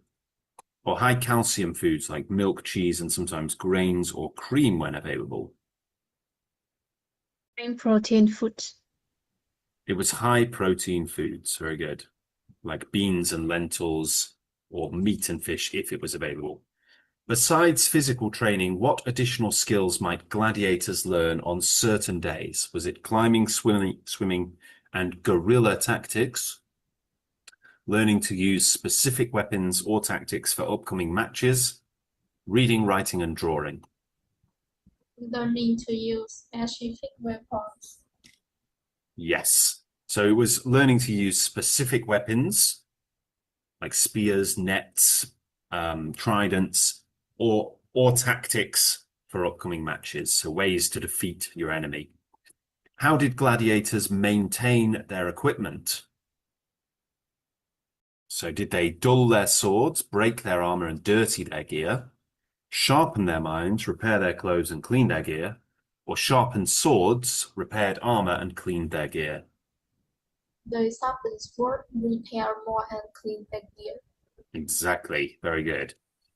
What activities did gladiators engage in during their limited free time? Was it socializing, sharing stories, resting, and reflecting on their progress and strategies? Playing video games, sharing food, reading, and reflecting on their progress and strategies? Was it socializing, sharing stories, resting, and doing their homework? Socializing, sharing story, resting, and reflecting on their progress and strategies. That's right, yeah. So you can tell quite quickly, playing video games, they didn't have video games in ancient Rome. Homework, as far as I know, gladiators didn't have to do their homework because they weren't studying so much. They were studying the martial arts as opposed to academic arts. Who could gladiators sometimes access for injuries sustained during training? Was it a doctor or apothecary, a healer or a medic, a priest or a witch doctor? Healer or medic. A witch doctor. A witch? Oh, we've got so two choices: a healer or a medic, a doctor or apothecary, or a priest or a witch doctor. Let's have a look at healer or medic. Healer or medic is the right one. How did the routine change on days when a gladiator was scheduled to fight? Is it the focus shifted to physical preparation, reviewing plans, and repairing equipment? The focus shifted to resting, preparing for combat, and cleaning equipment? Or the focus shifted to mental preparation, reviewing tactics, and maintaining combat readiness? The focus shifted to mental preparation. That's right, yep. It was about mental preparation, preparing yourself in the mind. So great job, guys. Well done. Okay, so what we're going to do now is we're going to practice conversational skills by using this little AI function here, which is basically a Roman gladiator. So we can talk to a Roman gladiator, okay? So what we're going to do, guys, is we're going to come up with, each of us, 3 questions to ask the Roman gladiator, and then we'll see what responses we get, okay? So I'll give you a few minutes to write down some questions, okay? Okay, so we've had some time to write down some questions for our gladiators. So we've got 9 questions. Let's start with question 1, which is, how do you mentally prepare for a fight in the Colosseum? So let's see what our gladiator says. Okay, so, wow, quite a long answer. The roar of the crowd, the scent of sweat, sand and sweat, the thrill of battle. I am a Roman gladiator, a warrior of the arena. As I stand before the gates of the Colosseum, I focus my mind and steel myself for the fight ahead. My name is Marcus, and I am a Murmillo, a gladiator of the mighty sword and shield. I have trained tirelessly, honing my skills with gladius and scutum, perfecting my technique in the ludus, the gladiatorial school. But mental preparation is just as crucial as physical prowess. I begin by clearing my mind, letting go of distractions and doubts. I visualize my fight, imagining my opponent's strengths and weaknesses. I see myself victorious, my sword slicing through the air, my shield deflecting every blow. I feel the rush of adrenaline, the surge of confidence that comes with knowing I am a skilled fighter. I offer a silent prayer to Mars, the god of war, asking for his favor and protection.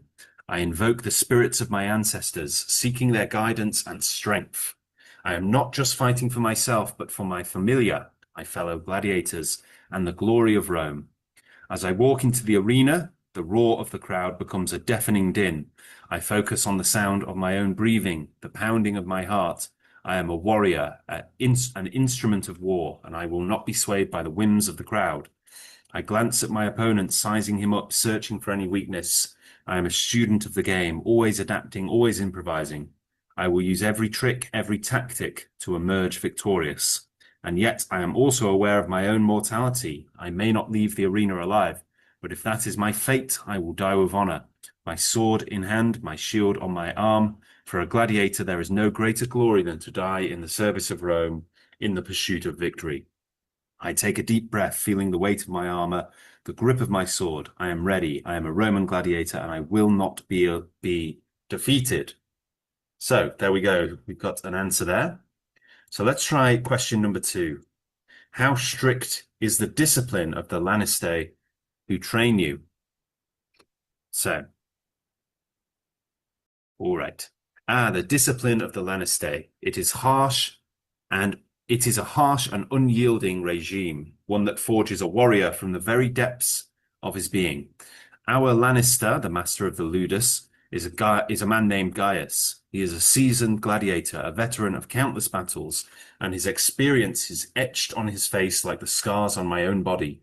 Gaius is a hard man, unforgiving and demanding. He pushes us to our limits, testing our endurance, our strength, and our will to survive. The training regimen is brutal.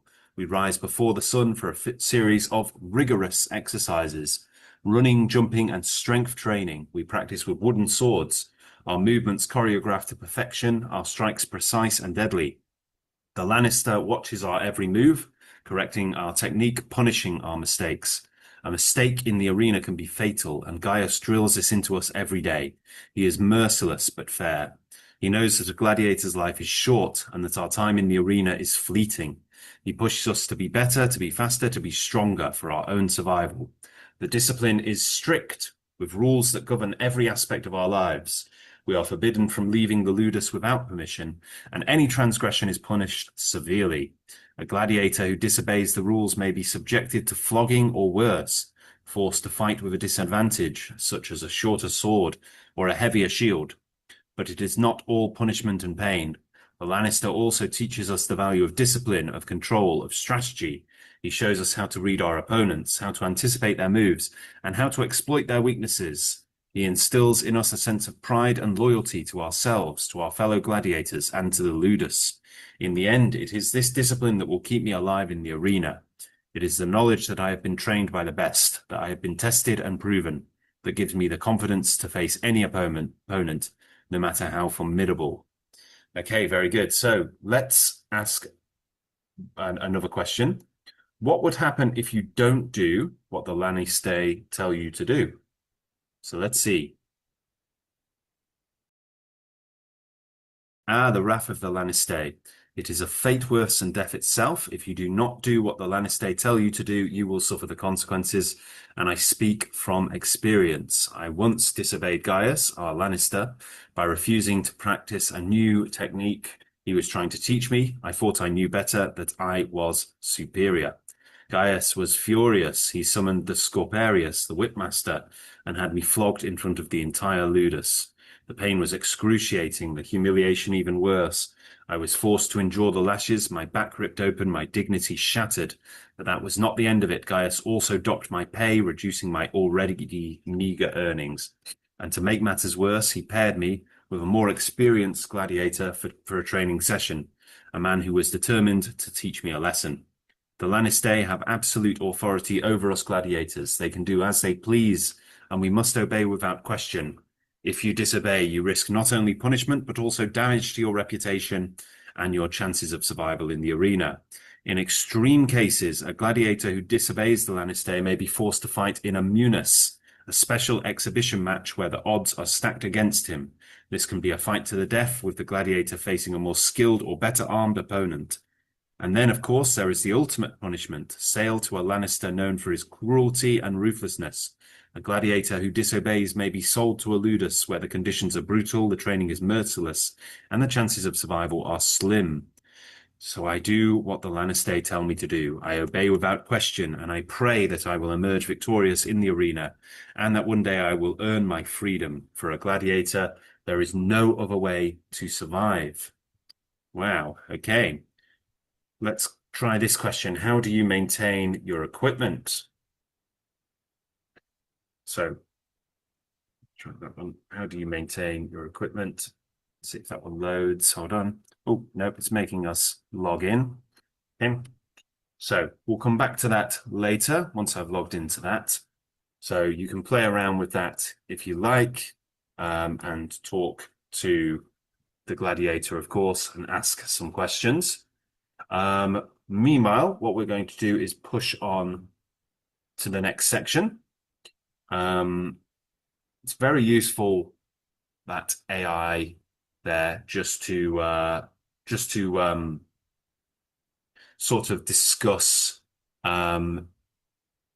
different different things that you might be interested in when you're working through the course. It's very good for practicing conversation, especially written conversation, and it can be very useful as well when you just want to find out a bit more information about something that you're studying.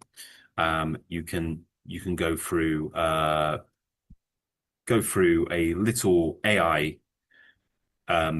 chat box like that, and it can be very good for role playing out certain scenarios, or just finding out a bit more information from somebody who, of course, it's simulated, but from somebody who is a simulated version of what is really that, which I think is very enjoyable and very fun. So we're going to watch another video now. This is the complete history of the Roman Empire. Okay, so it's 12 minutes long.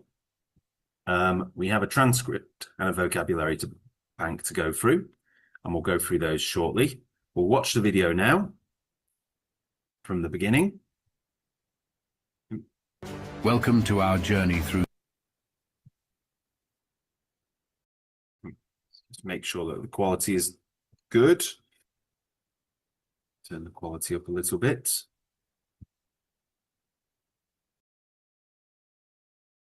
Okay. Welcome to our journey through the fascinating history of the Roman Empire, a civilization that shaped the course of Western history for centuries. In this video, we will delve into the rise, peak, and eventual fall of one of the most powerful empires the world has ever seen. The Roman Empire, established in 27 BC and lasting for over 500 years, left an indelible mark on the world through its advancements in governance, engineering, art, and culture. Understanding the history of the Roman Empire is crucial in comprehending the foundations of modern society and governance systems. Today, as we navigate a complex global landscape, the lessons from Roman history remain relevant. By exploring the triumphs and challenges faced by the Romans, we can gain insights into issues of power, leadership, and societal dynamics that continue to shape our world.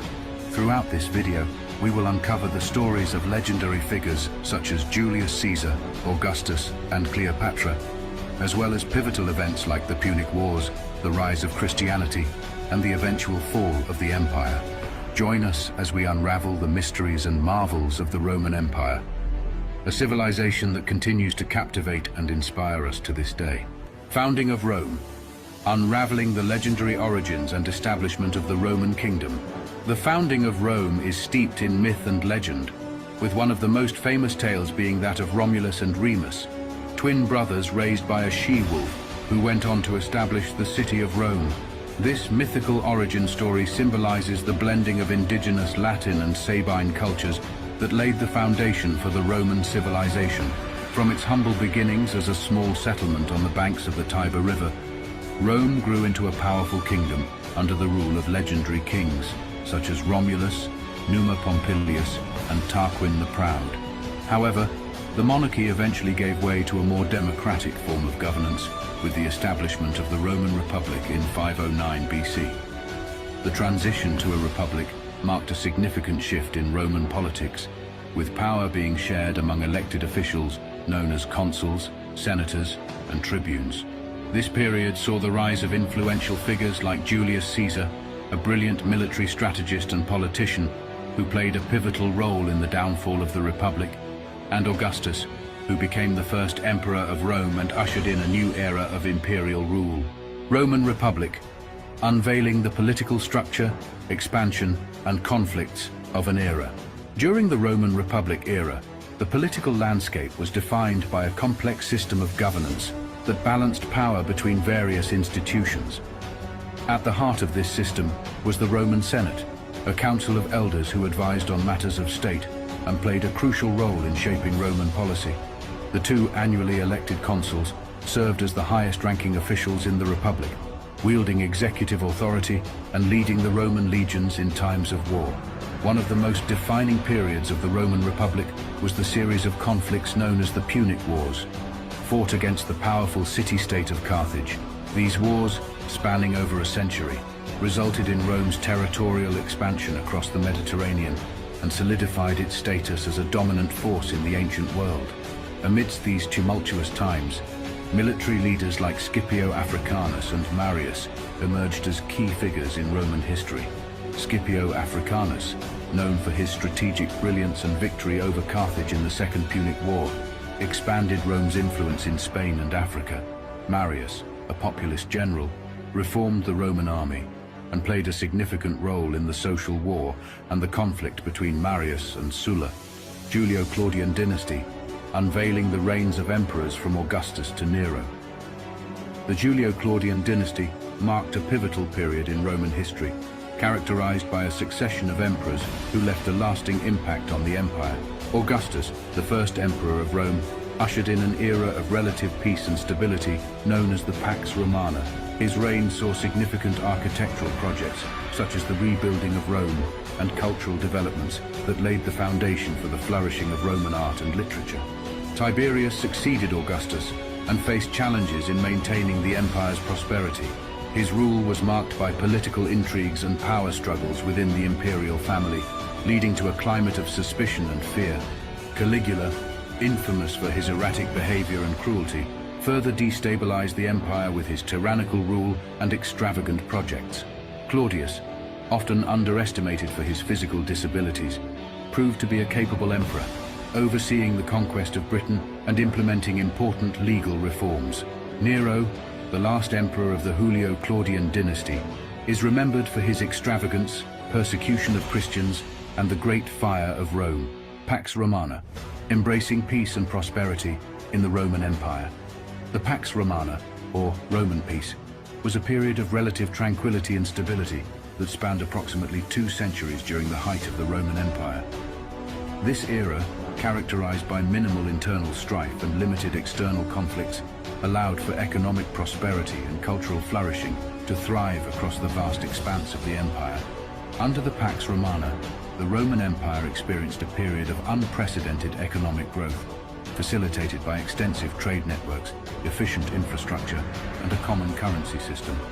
This prosperity led to the development of vibrant urban centers, flourishing markets, and a thriving artistic and intellectual culture that left a lasting impact on Western civilization. Emperors such as Trajan and Hadrian played significant roles in shaping the empire during this period.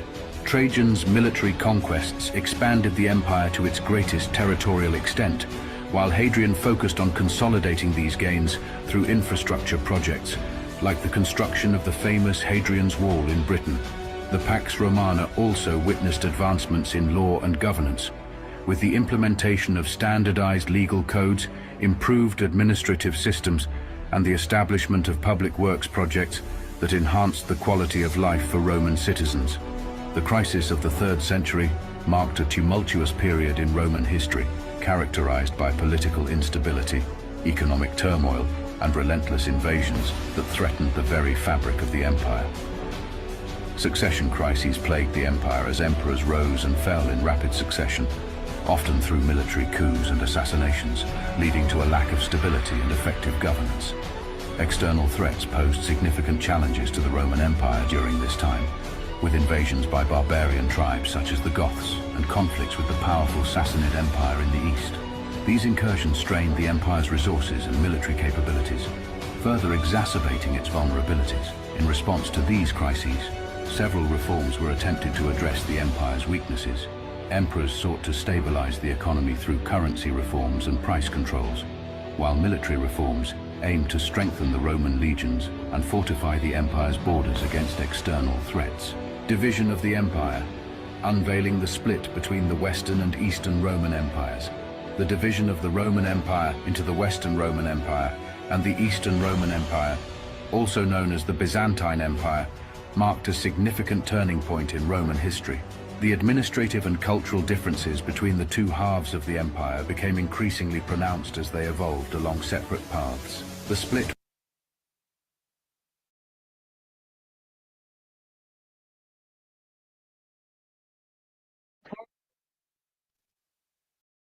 was driven by a combination of political, economic, and military factors. The Western Roman Empire faced challenges such as internal strife, invasions by barbarian tribes, and economic decline, leading to its eventual collapse in 476 AD.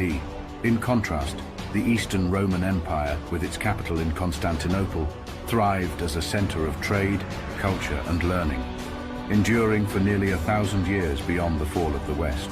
Key emperors and events played pivotal roles in shaping the division of the empire. Emperors like Diocletian and Constantine the Great implemented administrative reforms that laid the groundwork for the division, while the Council of Chalcedon in 451 AD further solidified the theological and cultural differences between the Western and Eastern churches. Fall of the Western Roman Empire, unraveling the factors behind the empire's collapse. The fall of the Western Roman Empire was a culmination of various factors that contributed to its decline and eventual collapse. Invasions by barbarian tribes, economic decline, internal strife, political corruption, and administrative inefficiency all played significant roles in the empire's downfall. One of the most iconic events that symbolized the weakening of the Western Roman Empire was the sack of Rome by the Visigoths in 410 AD. This devastating event, along with subsequent invasions by Vandals, Ostrogoths, and other tribes, further destabilized the empire and eroded its power and influence. Political corruption and administrative inefficiency plagued the empire, leading to a breakdown in governance and a loss of public trust in the ruling authorities. The inability to effectively manage internal affairs and external threats exacerbated the empire's vulnerabilities and hastened its decline. Despite its collapse, the Western Roman Empire left a lasting legacy on European history. Its legal system, language, architecture, and cultural traditions continued to influence the development of Western civilization for centuries to come, shaping the foundations of modern Europe. Byzantine Empire, embracing the legacy of the Eastern Roman Empire. The Byzantine Empire, the continuation of the Eastern Roman Empire, emerged as a distinct and enduring civilization that preserved and transformed many aspects of Roman traditions and culture. Despite the division of the empire, the Byzantines maintained a strong connection to their Roman roots, embracing classical art, literature, and legal systems while incorporating Greek influences into their society. Emperors like Justinian and his formidable wife Theodora left a lasting impact on the Byzantine Empire. Justinian's reign was marked by ambitious military campaigns, legal reforms, and the construction of the magnificent Hagia Sophia in Constantinople. Theodora, known for her intelligence and political acumen, played a significant role in shaping imperial policy and advocating for the rights of women and marginalized groups. The Byzantine Empire also made significant contributions to religious and artistic developments. The spread of Orthodox Christianity as the state religion influenced all aspects of Byzantine life, from politics to art and architecture. Iconography, mosaics, and religious texts flourished, creating a rich artistic tradition that continues to inspire artists to this day. Conclusion. Reflecting on the rich tapestry of the Roman Empire's history. As we conclude our exploration of the entire history of the Roman Empire, we have journeyed through a rich tapestry of events and eras that shaped one of the greatest civilizations in human history. From the legendary founding of Rome to the heights of the Roman Republic, the challenges of the Julio-Claudian dynasty, the stability of the Pax Romana, and the eventual decline and division of the empire, each period has left an indelible mark on the world. The Roman Empire's legacy endures in numerous aspects of modern society, from governance and law to architecture, language, and culture. Its influence can be seen in the foundations of Western civilization, shaping political systems, artistic traditions, and philosophical thought for centuries to come.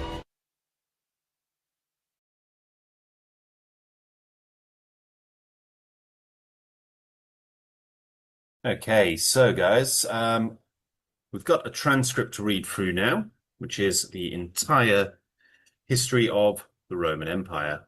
So we can see this transcript right here with various words pulled up, which will be defined on the next section, which is the vocabulary bank. So here we have the transcript, and we'll have a look through that a little bit later.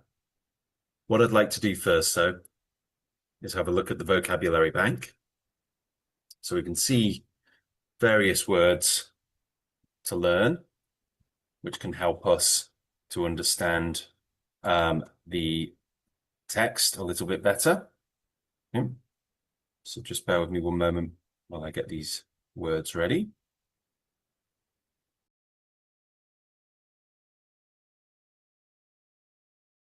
Okay.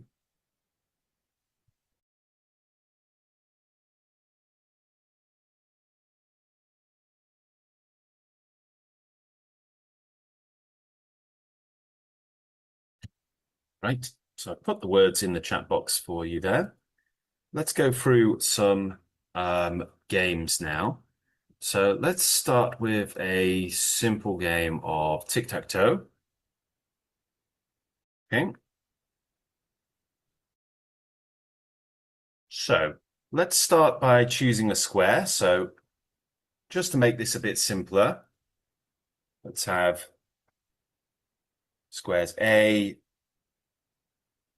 B, and C. And then we'll have squares 1, 2, and 3. So let's bring that one up a little bit.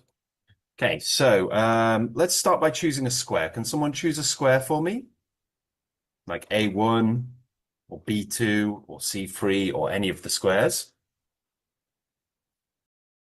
I choose A1.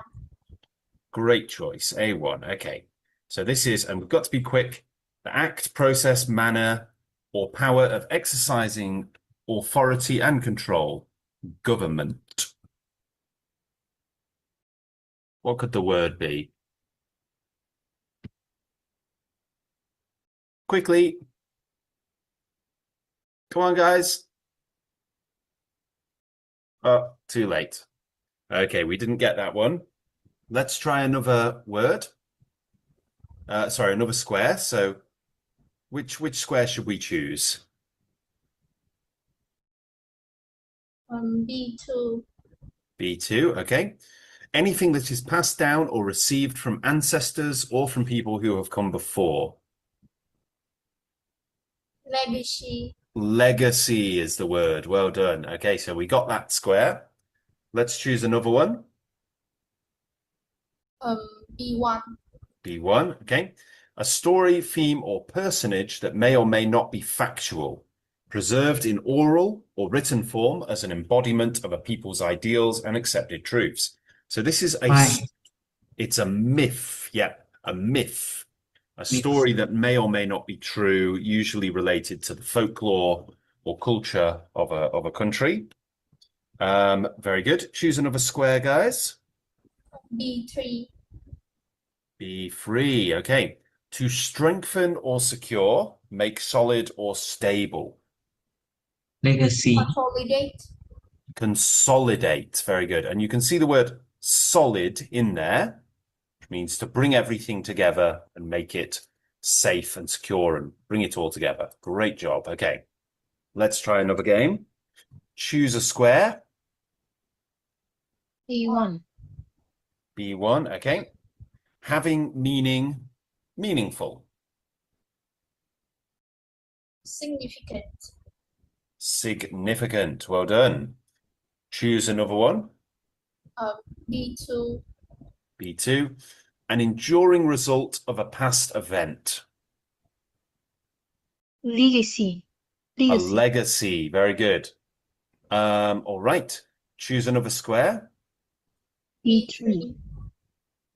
B3, a succession lasting several generations of rulers from the same family or group. Dynasty. Dynasty or dynasty, yep, very good. That's almost like a family lineage of rulers, very good. Let's try another one. Choose a square. C1. A1 or C1? Did you say C1? Yes. C1. The improvement of wrong or bad conditions, especially by political means. So making things better politically. Pivotal. It's not pivotal, it's reform. Reform. When we reform things, we make things better. Choose a square. C2. C2. To be a symbol of, Symbolize. to symbolize, to show something in a symbolic way. Next one. C3. C3. Grow weaker or diminish gradually. Fine. Decline. Very good. Yep, well done. Good job, guys. Okay, choose another square. A1. C1, okay. Critically important or crucial, on which something is contingent. So it's so pivotal, soft eye there. Pivotal. Pivotal. Yep, very good. Choose another square. C2. C2, okay. Making or leaving a permanent mark. Indelible. Indelible is right. Well done. So something that leaves a permanent mark. Very good. Choose another square. C3. C3. Okay, good. To combine into a whole or mass. To unify. legacy, It's not legacy. Consolidate. Consolidate. Yep. To make one thing solid. Yep. Very good, guys. Good job. All right. Let's try another one. Choose a square. A1. A1. Good. Not prideful or pretentious. Modest. Humble. Humble. Very good. Choose another square. A2. A2. Okay. Incapable of being removed or obliterated. Permanent. Something that won't go away. Indelible. Indelible. Very good. Indelible. Choose another square. A3. A3. The state of being vulnerable. A weakness. Vulnerability. Vulnerability. Very good. All right. Good job, guys. All right. Choose a square. B1. A1. Anything contributed or created by someone who is no longer living or active and which continues to be of influence or impact. Might. Not a myth, no. Legacy. Legacy. Yeah. What is left after you die? Right. Very good. Choose another square. A2. A2. Movement downwards. Decline. Decline. Very good. Choose another square. A3. A3. Very good. An act of entering into the territory of others with the intention of overtaking. An act or an invasion. Well done. Spectacular, guys. We're really good. Okay, choose another square.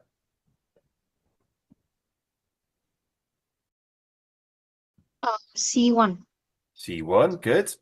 A story or body of stories based on tradition or legend originating in the oral history of a pre-literate society and incorporating its beliefs about the origins of the world. It's a myth. Yep, very good.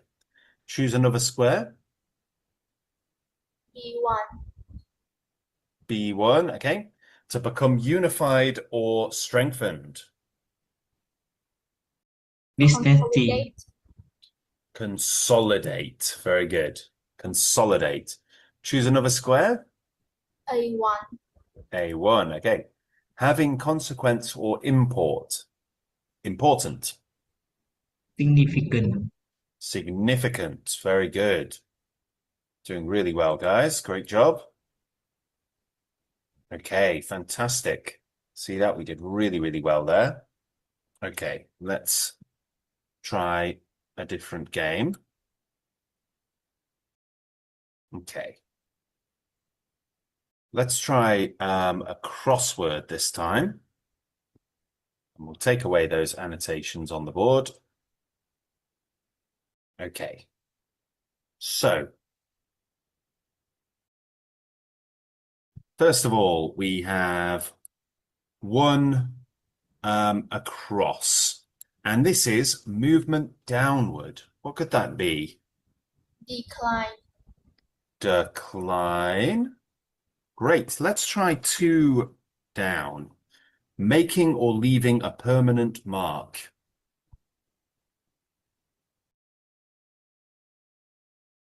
Indelible. Oh, gotta go down the right way. Indelible. Well done. Let's try 3 across. Not prideful or pretentious, modest. Humble. Humble. Well done. Humble. Great. Let's try 4 across. To be a symbol of. To represent Symbolize. something. Yep, is to symbolize. Great. Let's try 5 down. An act of entering into the territory of others with the intention of overtaking. Invasion. Invasion. Very good. 8 across. Let's try 8 across. To become unified or strengthened.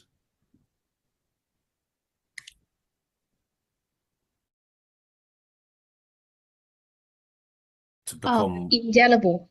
No. Indelible is more like being permanent. This is more about bringing everything together into one solid group. Consolidate. That's great. Consolidate. Fantastic. 6 across. Let's try it. Incapable of being removed or obliterated. Permanent.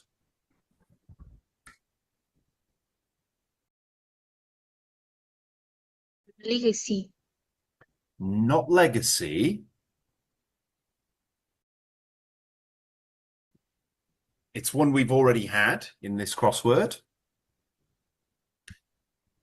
Invasion. Not invasion.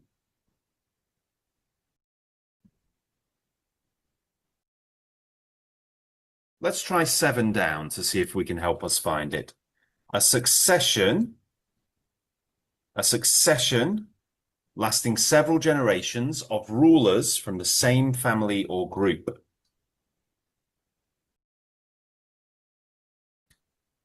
Dynasty. Dynasty. Well done. Very good. Now let's see if that helps us. So we've got 6 across, something, something D, and it means incapable of being removed or obliterated. Indelible. Indelible. Well done. Indelible. Great job. Let's try 13 across now. So this is the state of being vulnerable. Vulnerability. Vulnerability is right. The state of being weak or having a weakness. Let's try 14 down. So 14 down. An enduring result of a past event. Legacy. Legacy. Fantastic. Great job. Let's try 16 across. The act, process, manner, or power of exercising authority and control. Governance. Governance is right. Well done. Let's try 18 across. To strengthen or secure, to make solid or stable.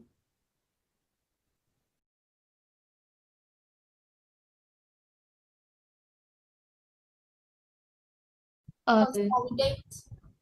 Consolidate. Very good. 17 down. The improvement of wrong or bad conditions, especially by political means. Decline. Not decline. Decline means to go down. Legacy. Not legacy, no.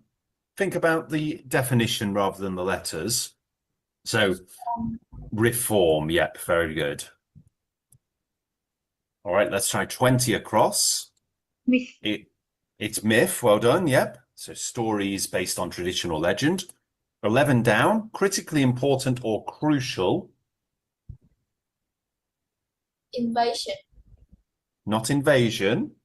So think about the definition rather than where the letters are. But something that is so important that if this doesn't happen, then all the rest of it won't happen either. Pivotal. Pivotal, very good. Pivotal, like this. Great. 10 down. Anything that is passed down or received from ancestors or from people who have come before.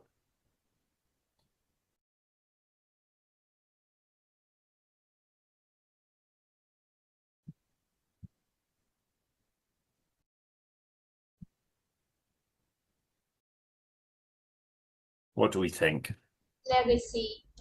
Legacy. Very good.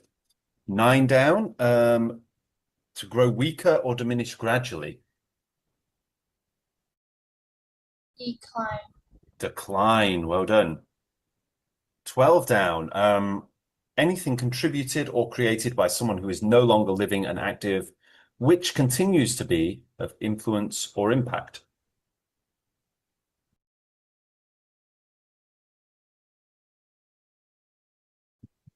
We're talking about something that ancestors leave behind, something abstract.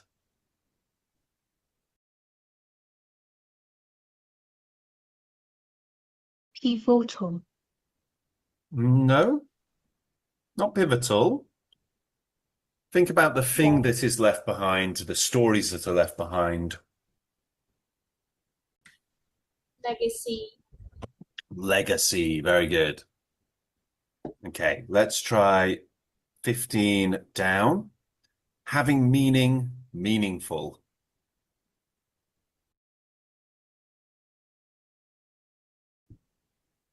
Significant. Significant, very good. Let's try this one now, 15 across. Having consequence or import, something that's important. Significant. Significant again. Very good. 21 across, combine into a whole or mass, unify. Consolidate. Consolidate, very good. And then 19 down, a story, theme, or personage that may or may not be factual, preserved in oral or written form as an embodiment of a people's ideals and accepted truths. Myth. It's a myth. Very good. Great job, guys. Well done. So there we go. We've got all of our words there, and we've learned them very, very well. Let's move back. Okay. All right. Let's try let's try the matching fill in the blank. Let's try. So fill in the blank. We're going to try to use these in the correct place. Okay. So the German something of Poland took place in 1939.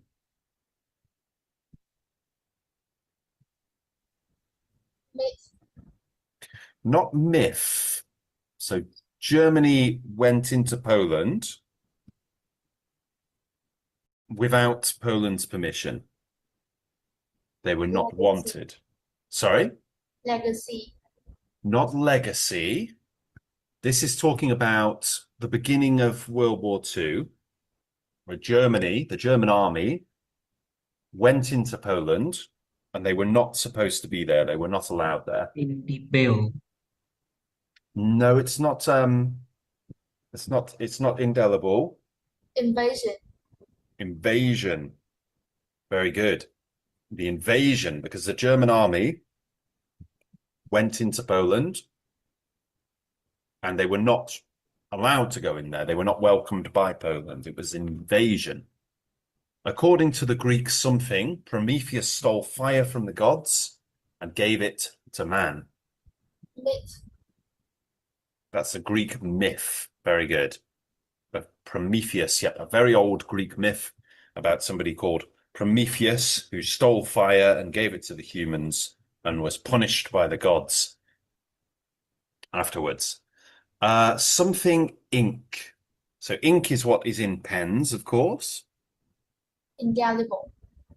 Indelible ink. So this is ink you cannot remove. Permanent ink. Very good.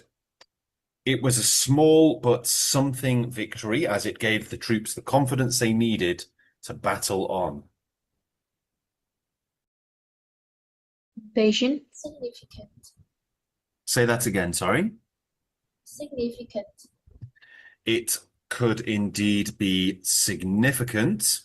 And there's another word you could use. It's not actually up here, but there is another word that could work too. Any idea what that word could be? It's not one of the words you can see on screen. Begins with a P.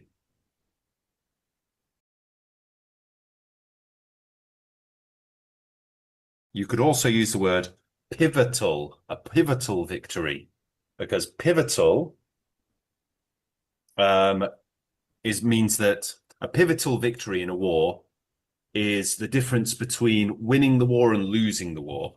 So an individual battle could be pivotal. So, for example, the Battle of Stalingrad, which was a battle between Germany and the USSR in World War II, the Soviet Union, was a pivotal battle because when the USSR won, it meant that Germany were going to lose the war, and they did lose the war after that.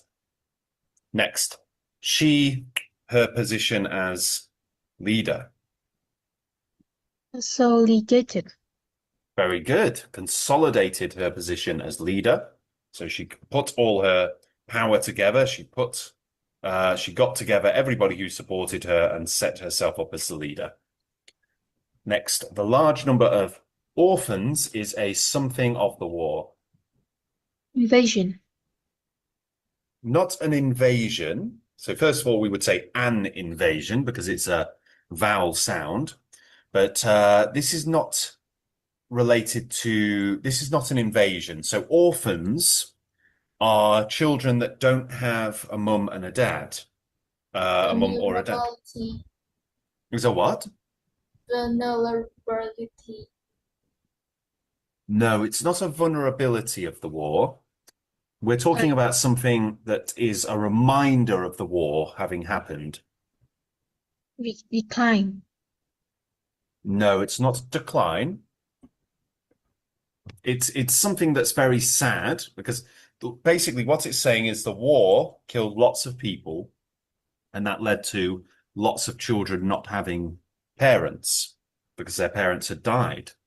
And then after the war ended, what we have is lots of orphans. Indelible. No, it's not indelible. This is what we need is a noun, okay? Legacy. Legacy, yeah. It's a legacy of the war. It's what's left over after the war is lots of children without parents. So it's a very sad sentence, isn't it? It was a beautiful house, but I worried about its 2 hurricanes. Consolidating.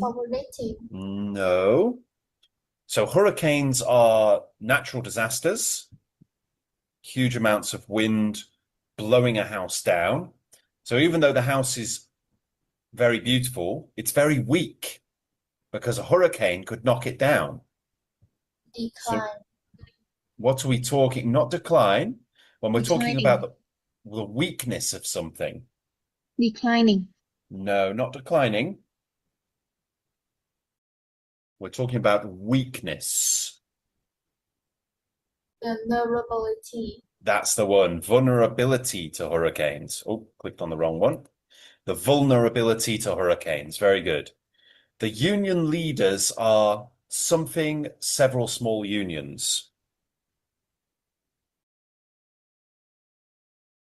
Significant. No. So what they're doing is they're taking many, many small unions and putting them together into one big union. Declining. No.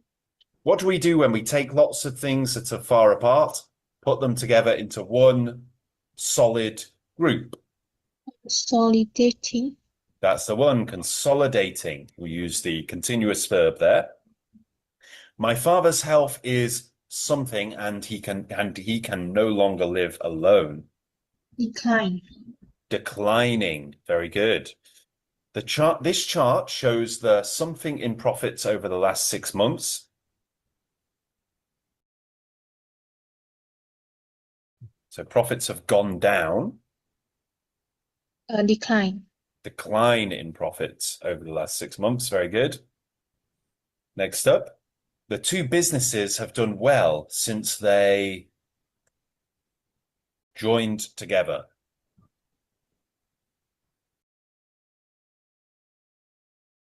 Consolidated. Consolidated. Very good.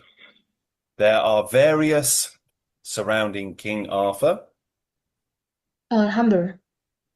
Not humble. Myth. King Arthur myths. Yeah, well done. King Arthur is a mythical king of the Britons. Probably didn't really exist. His fortune has, in recent years, declined in recent years. Very good. He was the son of the famed assassin, and his father's something haunted him all his life. Indelible. Not indelible. Indelible is an adjective. We need a noun.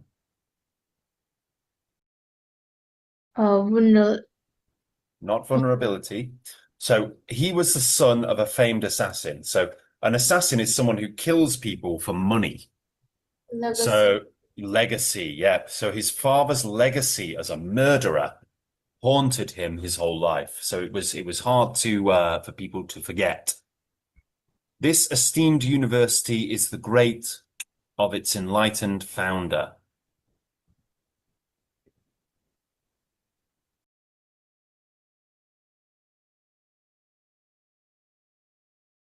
Legacy. Is the great legacy of its enlightened founder. Well done. These beloved traditions are part of our cultural what? Myths. Not myths. Consolidated. Nope.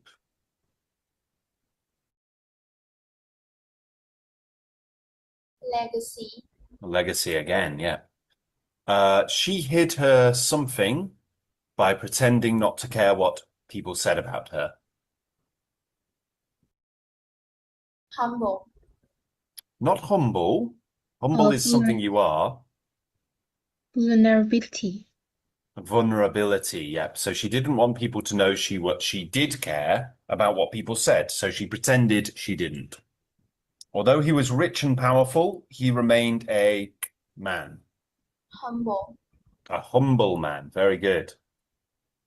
The fact that the window was open was not to us at first.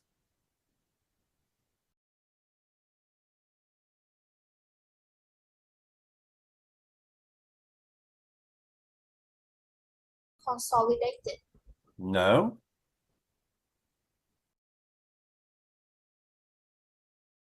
So this is sort of like not important. The fact that the window was open was not important.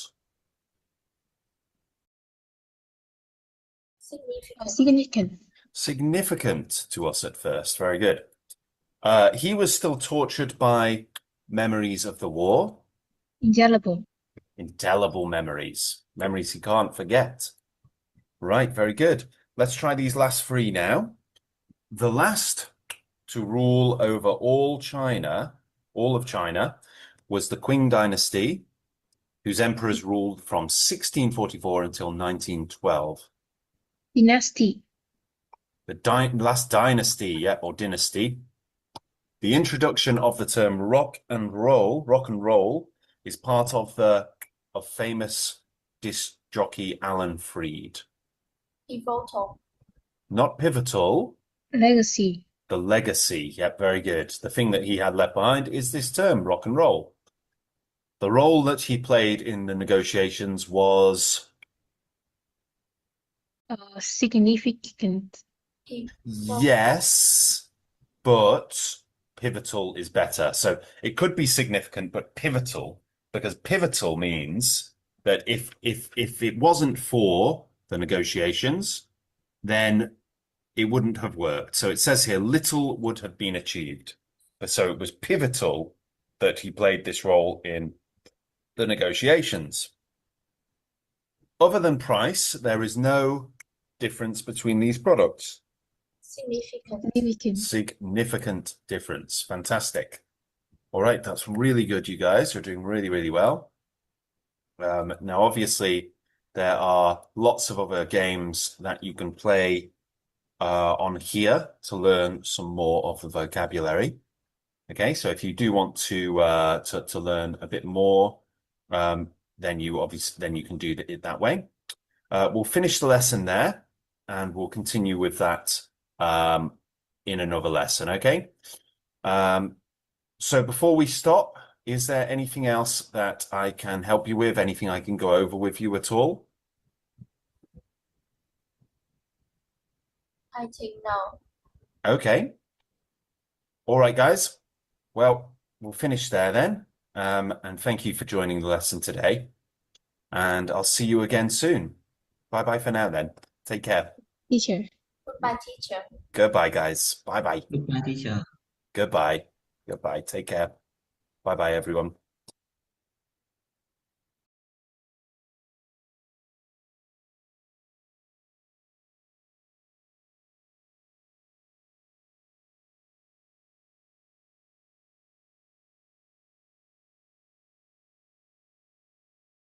Okay, guys, so we'll start today's lesson with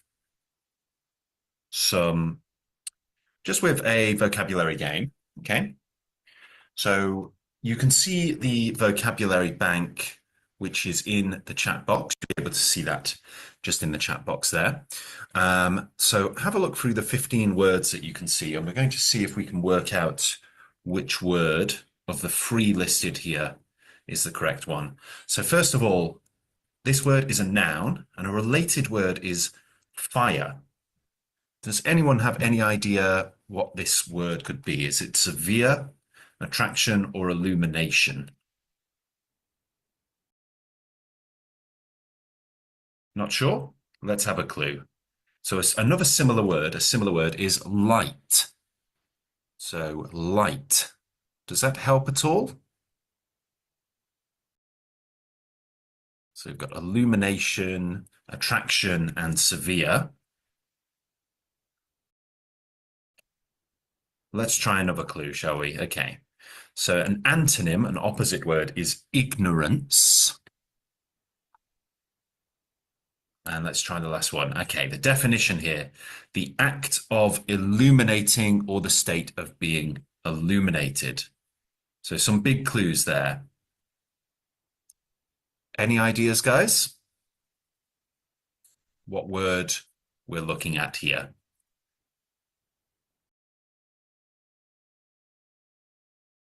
Just say the word that you think. Don't worry if you get things wrong. It's okay just to try and have a guess.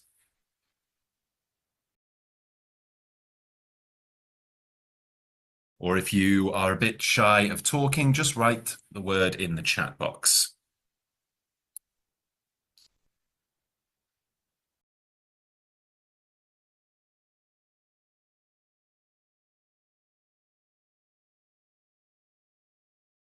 Any ideas, you guys? Okay, we've got one word in the chat box from Chi, and that's the word illumination. Yeah, so illumination is the act of illuminating or being illuminated, basically lighting something up. It also has a more abstract definition, the opposite of ignorance. So essentially, knowledge. Well done, you guys. Let's try another one. So next we have a noun. This is an arena or stadium consisting of tiers of seats rising outward, forming an open central area used for performances, contests, and the like.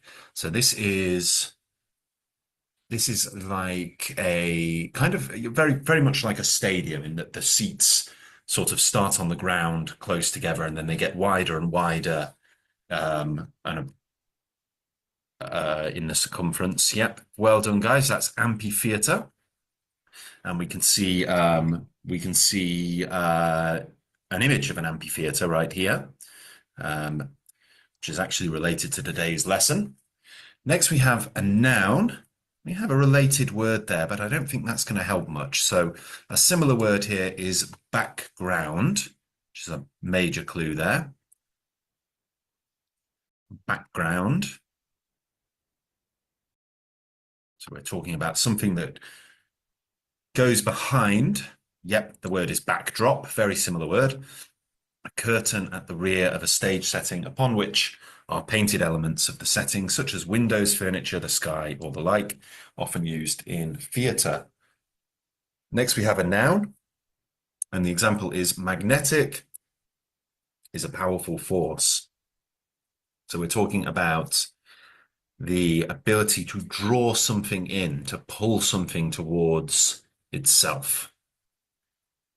Yes, well done. The word is attraction. Good job. And the opposite word is repulsion. So push something away. Very good. Next, we have a noun, and a related word is artisan. So an artisan is someone who's very, very good at what they do, usually a manual physical skill, usually one where you create something. Yep, we've got craftsman. So a man, or rather a person, who practices a craft or skilled trade. Very good. All right, well done, guys. Now we're going to buy some powers to just make the game a little easier. We have an adjective here, and a related word is delectable. So when we describe something as delectable, we're usually talking about food that we really like, really delicious food. So what kind of adjective here could that possibly match up with? Only one of these words is an adjective, so that's a major clue. Which word could it be? Yes, well done. It's enjoyable. And some similar words are pleasing or entertaining. Very good. Next, we have a noun, and a similar word is captive. So a captive is someone who is basically restrained against their will. It's a prisoner. Well done. Somebody who is held under close guard or restraint, especially while on trial for a criminal offence, after conviction of a crime, or as an enemy during wartime. Very good. So the example there is the captive in handcuffs was marched into the room. Next, we have a transitive verb, and a related word is maintain. So when we maintain something, we sort of keep it going, keep it working, keep it operable, keep it alive. And the word is, yes, well done, preserve. A similar word is to conserve. And the definition here is to protect from injury, harm, or mishap. Very good. So the example, using this polish will help preserve the wood. Very good. All right, next we have a noun. And the example here is the troops engaged in heavy that day. So what could that mean? The troops engaged in heavy something that day. Combat is right. Yep, combat, fighting, conflict. And the definition here is fighting as between warring opponents. Very good. All right, let's proceed. Next, we have a noun, and a related word is belligerent. Now, belligerent can also be used as an adjective, but in this case, we're talking about a belligerent, as in somebody who is fighting on one side of a war. Let's take a couple away. So we've got the word gladiator or the word complete. So I'm going to tell you guys it's the word gladiator. So a gladiator was a man in ancient Rome who fought, sometimes to the death, not often actually, but sometimes to the death, and usually under compulsion for the amusement of an audience. Okay. All right. Let's take one more reveal. Let's have a look at this next word. It's an adjective. A mechanic needs a something set of auto wrenches. A mechanic needs a something set of auto wrenches.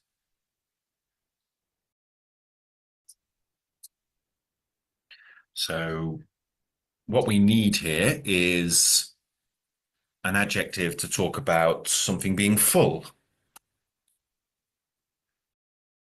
Not amphitheater. Let's have some clues. So a similar word would be all. A synonym would be whole. And the definition, lacking no necessary elements or parts. So when something is complete, well done. Very good. A mechanic needs a complete set of auto wrenches. Very good. Next, we have a noun, and a related word is despot. So a despot is, well, somebody who rules absolutely. So let's have some, a similar word is king. Yes, and you guys have worked it out. Emperor, a supreme ruler of an empire. Next, we have an adjective, and a related word is tough. Tough. So let's have some clues for that one. A synonym is rigorous, and the definition, extremely harsh, extremely strict, harsh, or rigid. It's not the word combat, although I can see why you've made that connection. Combat is actually a noun, and this is an adjective. So we're describing a noun. The example here is his father was a judge of his friends.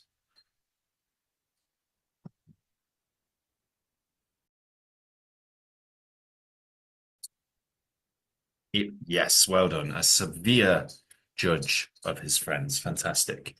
Next, we have a noun, and the definition is the process of putting into effect. So we're talking about making something work, sort of pressing the green light on something, making it work, beginning with something. Now, this word is also the act of, well, killing somebody through in a legal way. When somebody is executed, their life is ended in accordance with the law. So execution is also the process of putting into effect. There we go. So next we have a noun, and this is a person who engages in trade, a dealer or a merchant.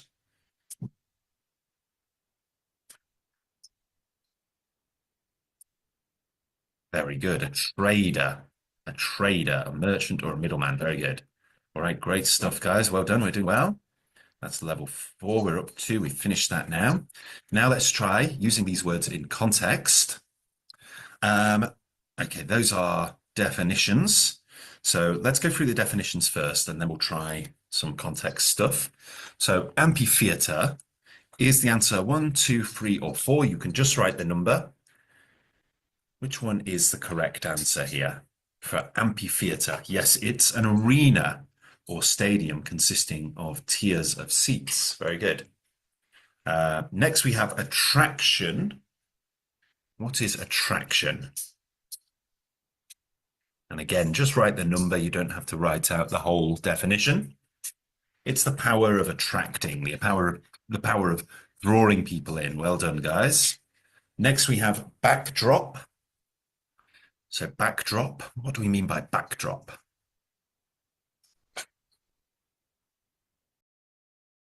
Very good. A curtain at the rear of a stage setting. Fantastic. Combat. So we're talking about combat. We're talking about, yes, fighting as between warring opponents. Next, we have complete. So when something is complete, what do we mean by that? Very good. Yeah. Lacking no necessary elements or parts. A craftsman. A craftsman. What is a craftsman? Who can tell me? It's number 4. Very good. A man who practices a craft or skilled trade, an artisan. An emperor. What is an emperor?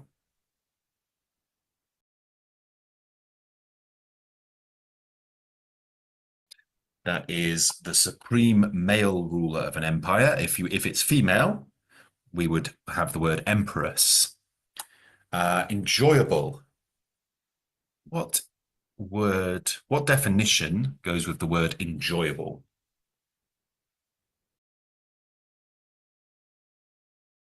It's pleasant or entertaining. Very good. Execution, not the definition where we mean killing someone with the sanction of the law, but the process of putting into effect. Well done. And a gladiator. What is a gladiator?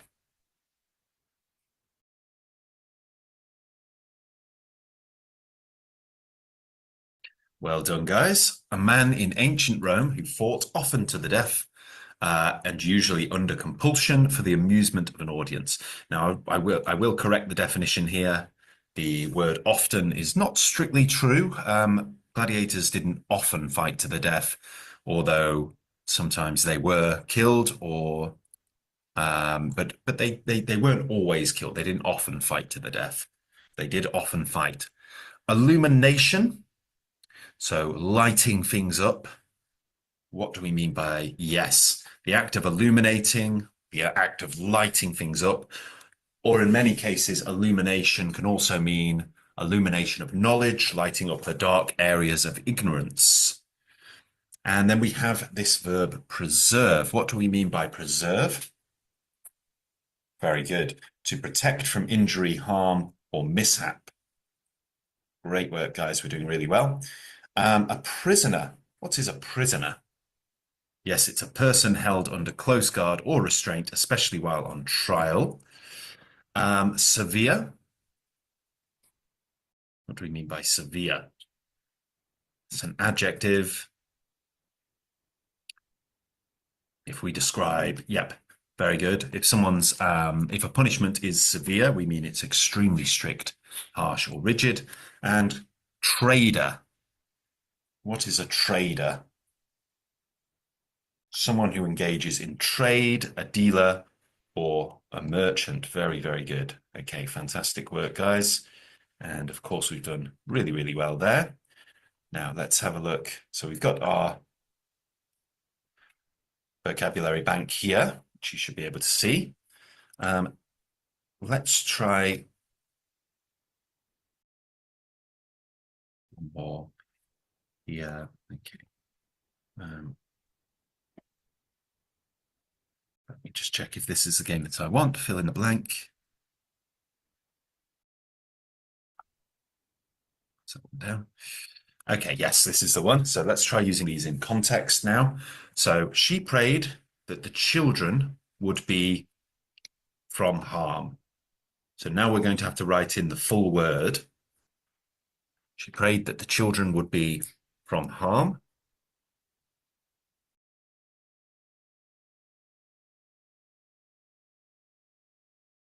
Now, you can use the same word more than once in this activity. It's not the word severe. Severe is an adjective. We need a past tense verb, because we can see here this says prayed, which is past tense.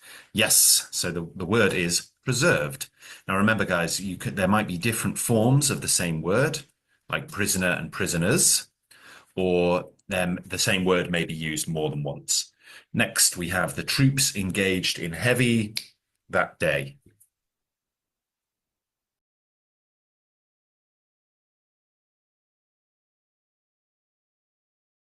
The troops engaged in heavy something that day.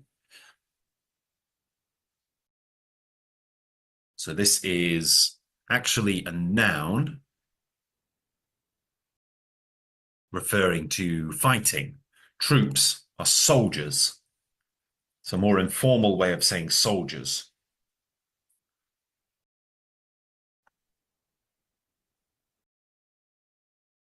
Not sure? Not execution. Let's try number 3. Let's see if we'll come back to that one. So magnetic is a powerful force.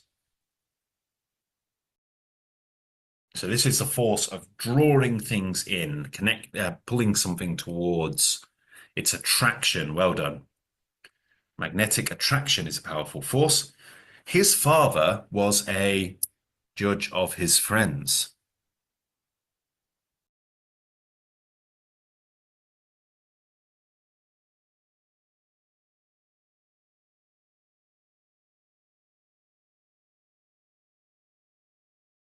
A severe judge of his friends. Very good. So very harsh, very strict. A mechanic needs a set of auto wrenches.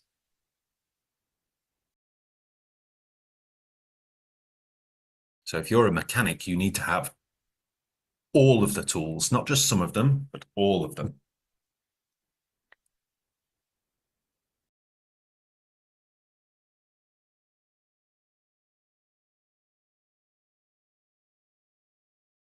Not sure?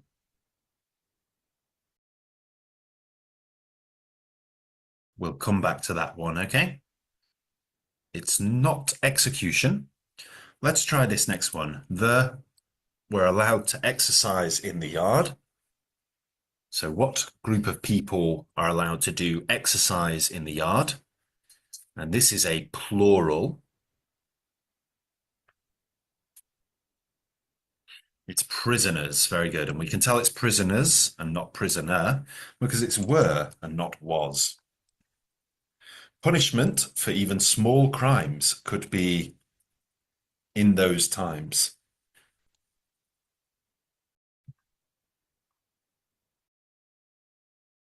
So this is an adjective to describe the punishment. It's not combat. Punishment for small crimes could be combat. That doesn't really work. Combat isn't often used as a punishment. It has been historically sometimes, but not commonly. What we want really is an adjective, not a noun, to describe the punishment and how bad it was.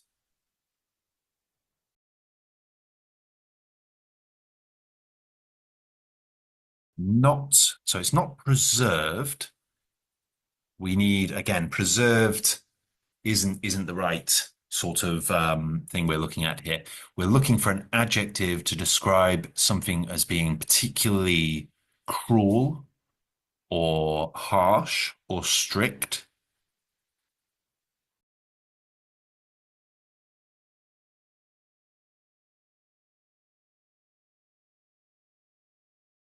Let's come back to that one. Okay. Number 8, in handcuffs was marched into the room. Now pay attention to this bit. Was marched, not were marched. So that means we need a singular noun. Prisoner. Very good. Next one. The Allied were housed in rough barracks. Now, barracks are like the houses that soldiers stay in temporarily in the army.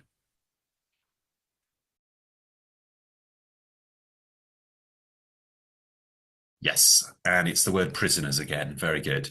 And we see it's a plural noun because of the word were. Next, of the plan will require everyone's help. So this is when we put a plan into motion.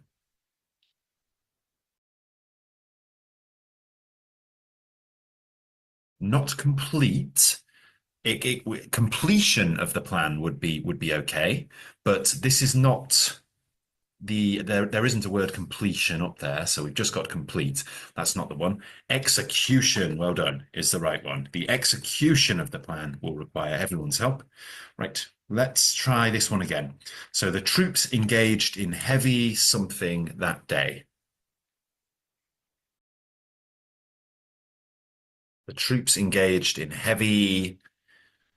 The word means fighting. Yes, it's combat. Well done. And then a mechanic needs a set of auto wrenches. A complete set of auto wrenches. Very good. Oh, let me put that in properly. Fantastic work. everyone. Oh, well, there's one more.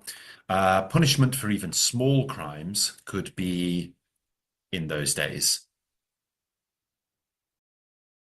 So we're thinking of cruel punishment, strict punishment, very nasty punishment.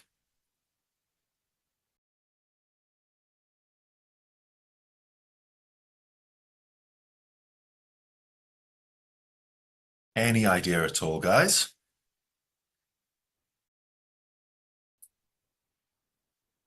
The answer is severe. Severe. We're describing the punishment, the noun punishment, as severe, adjective severe. Okay, let's try the last four now. It was a beautiful evening for a concert in the outdoor something.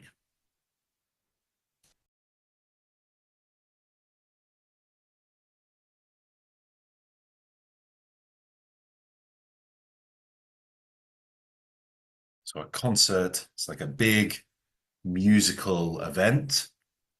Amphitheater, very good. Kind of like a stadium. Using this polish will help the wood. Preserve the wood, very good. Her son had died in combat in Italy, well done. Without giving this information, the report is not complete. Very good. All right, well done, guys. Great job. Now, what we're going to do now is we're going to watch the video about the Colosseum, and it will contain all of the vocabulary words we've just learned. So now we can see them in context once again on the Stax English IELTS Master Course. So let's watch that from the beginning. And we'll put the subtitles on too.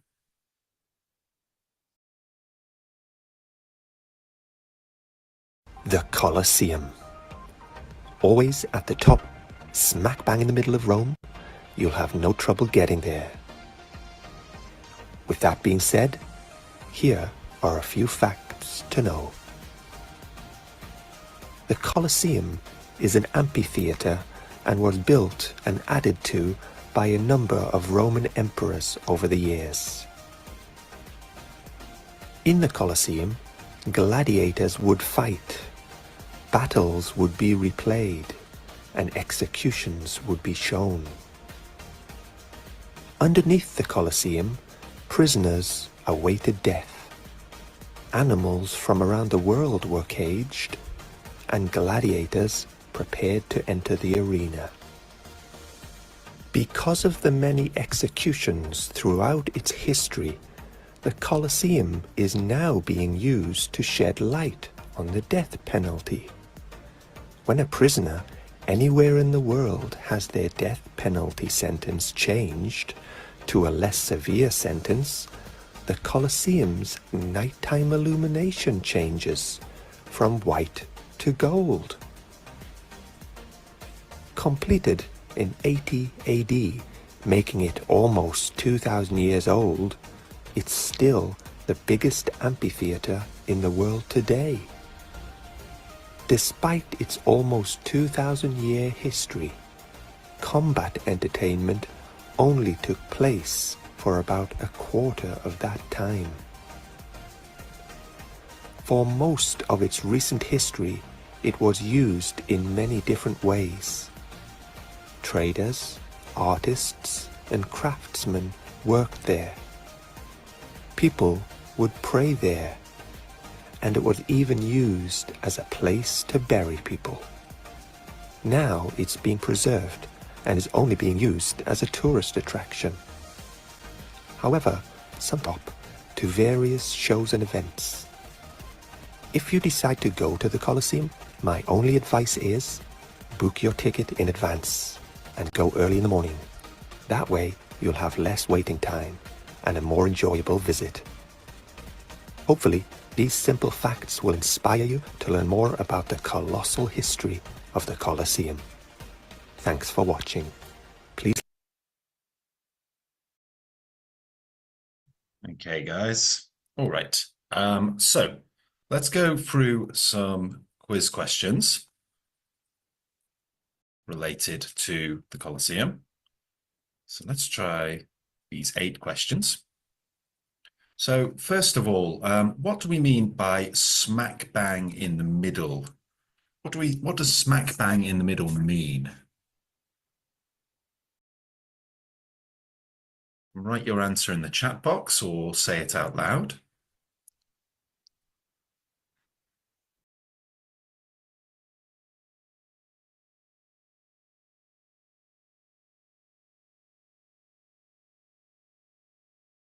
So is it nowhere even close to the center, close to but not exactly the middle, or directly in the center?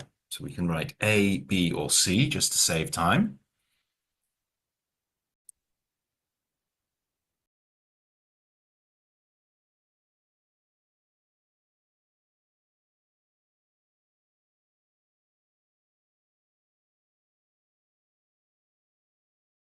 So it means directly in the center. Well done.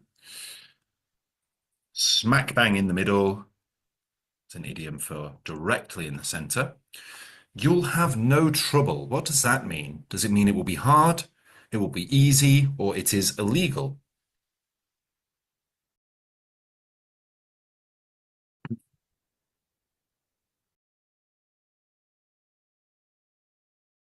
Means it will be easy. You'll have no trouble. Means it will be easy. Okay. What does shed light on? What does that mean?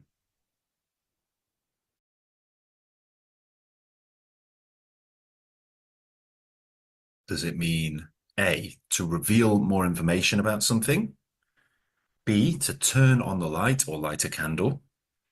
Or to illuminate the shed?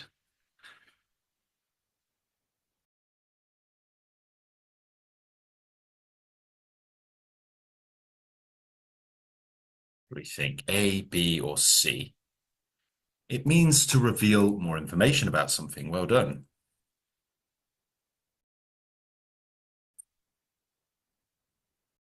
The Colosseum is something many tourists wish to see when they visit Italy. Is that true, false, or not given in the video?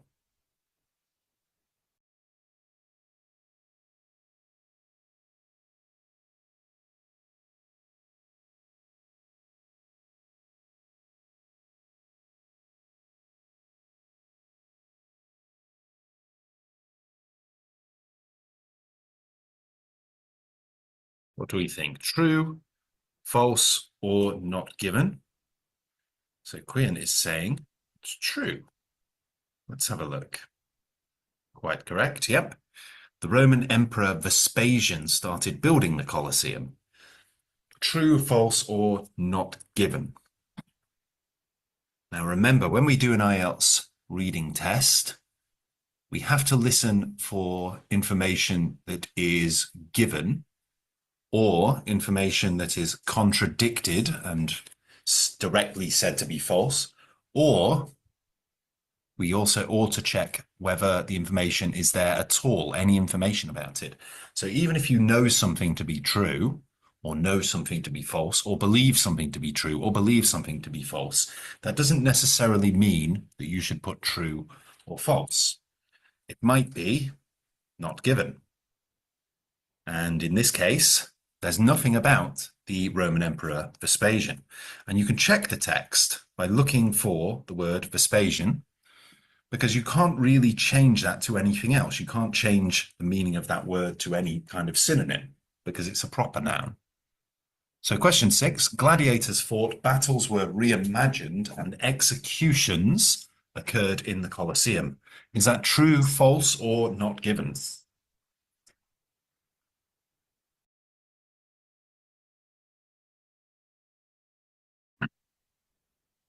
True is the correct answer. Well done. Underneath the Colosseum, prisoners were free to go, waited to be executed, or prepared for battle.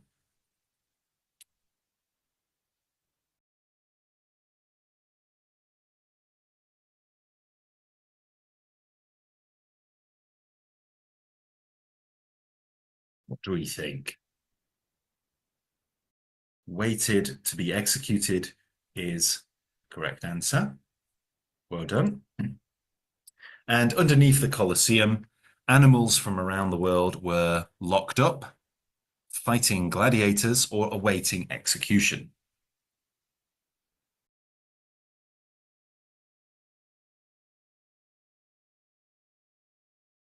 Yes, animals were locked up. Well done. All right, great job, guys. So we're going to practice a little speaking task now, which is called a historic place. Now, this is a task 2 practice test. So with task 2 in the IELTS speaking test, you have to speak continuously for 1 to 2 minutes. Now, what we're going to do is we're going to have 1 minute to prepare what we're going to say, as we would in the IELTS speaking test in part 2. And then I want you to speak for 1 to 2 minutes on this subject. So we're going to start with, let's start with Quinn. Okay. I'll give you 1 minute to prepare. So make sure you have pen or paper or something to take notes with. Okay. I want you to describe a historic place that you know about. So I'm going to give you 1 minute to prepare, starting from now.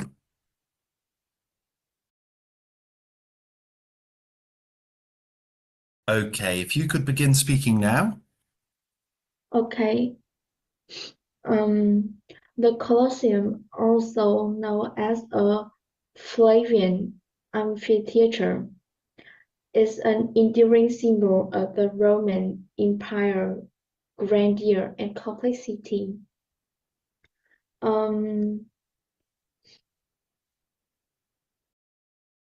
Located in the heart of Rome, it was commissioned by Emperor Vespasian of the Flavian dynasty around 70 AD and completed by his son, Emperor Titus, in 80 AD. Over the years, it underwent modification by subsequent emperors, including Domitian, who added underground tunnels and chambers known as the Hypogeum.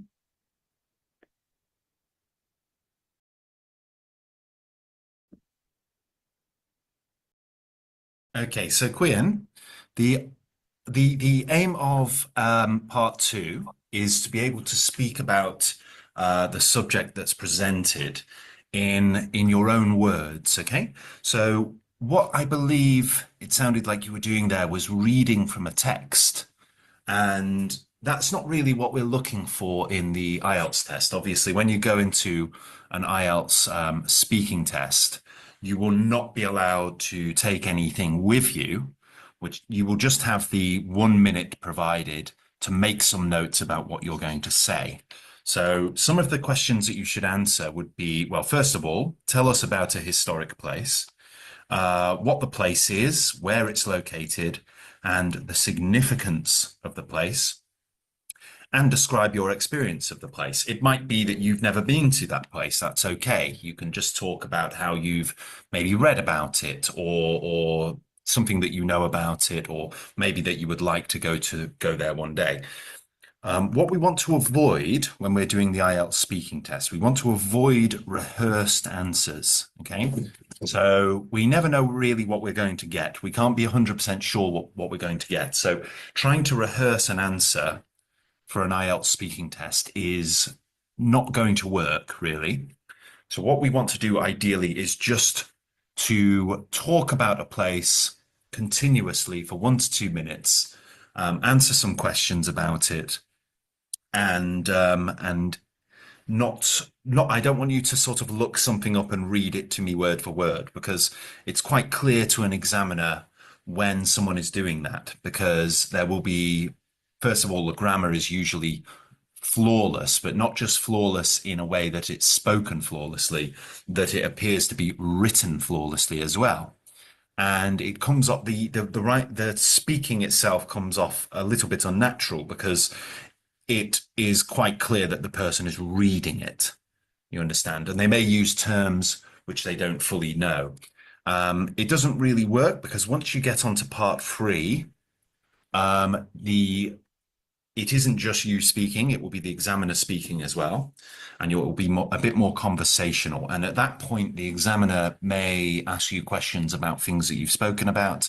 And if you're not entirely familiar with it, it will betray the idea that it will betray the fact that you've rehearsed an answer. So we want to avoid rehearsed answers, okay?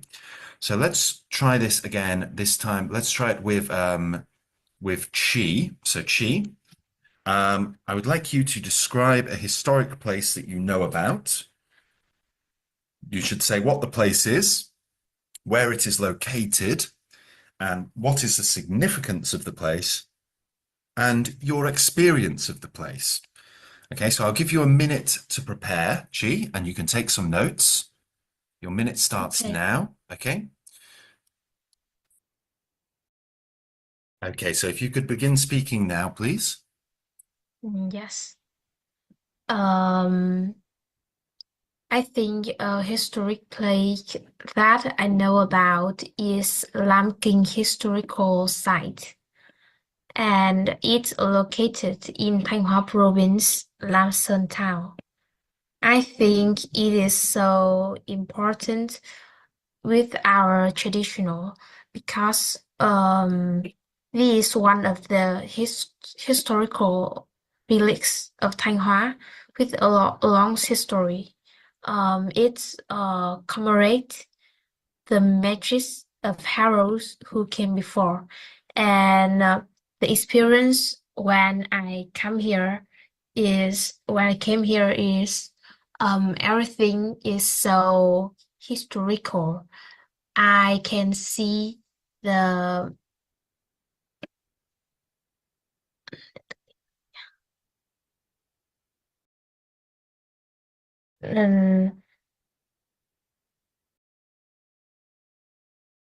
I can study a lot of experience about the king, or I think that's okay. Okay, so you spoke there for a minute and a half, which is good. Ideally, we want to try to get up to that 2 minute mark, but you can see there that you self-corrected a number of times. You made sure that you were talking in the past tense where necessary. And you were able to go through all of the questions that are presented. So you're doing well there, Chi. Next, I would like to hear from Vu Tandat. So I'd like you to take 1 minute to prepare and then speak for 1 to 2 minutes, ideally as close to 2 minutes as possible, about a historic place that you know about. So Vu Tandat, I'm going to give you a minute to prepare, and then I want you to speak afterwards, okay? So your minute begins now. Okay, if you could just begin speaking now, please. Yes. In my country, we are many historic places such as Lighting Pagoda, King Ting Le Temple. Especially, we have one pillar pagoda. It has been around for 1,000 years, and it is the part of Hanoi. Every year, there are there are many domestic and foreign tourism coming here. It helps Vietnam tourism becomes more popular and mm, trending. In short, Pillar Pagoda is symbol of Hanoi and Vietnam. Um, in in the future, me and families will go to Hanoi and I go to India. Yes. Okay, so you spoke for 1 minute and 20 seconds there. So again, we want to try to 1 minute is acceptable, but we want to try to make it up to 2 minutes if we can. You have to be careful, Butandat, with your prepositions, your use of plurals, putting the S's on the present simple when necessary, and use of articles as well. So remember things like a and the, and correct usage of verbs when you're using the present simple, like he goes, it goes, she goes, or we go, they go, you go, and I go. So that might be something to review. Use of the correct tenses as well, and prepositions, words like of and in and at. Okay. All right, guys. So well done there. Well done for practicing the speaking. Okay. Let's just close that quickly. 1 moment. Okay.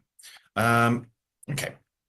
What we're going to do now is we're going to have a look at just something we're going to do conversationally. Now, this is a writing task, but we're going to just talk about it a little bit. Okay. So what we've got here is a prompt.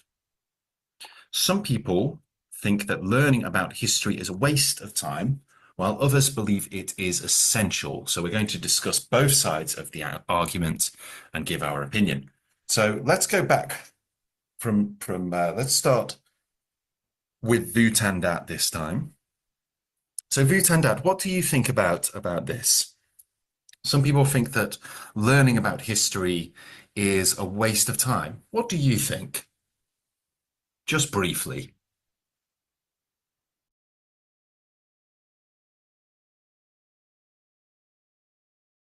Vutandat.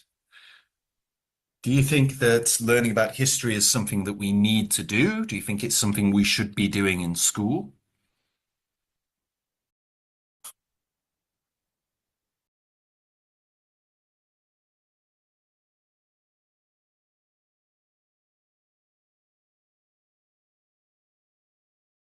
Vutandat, I need you to answer the question.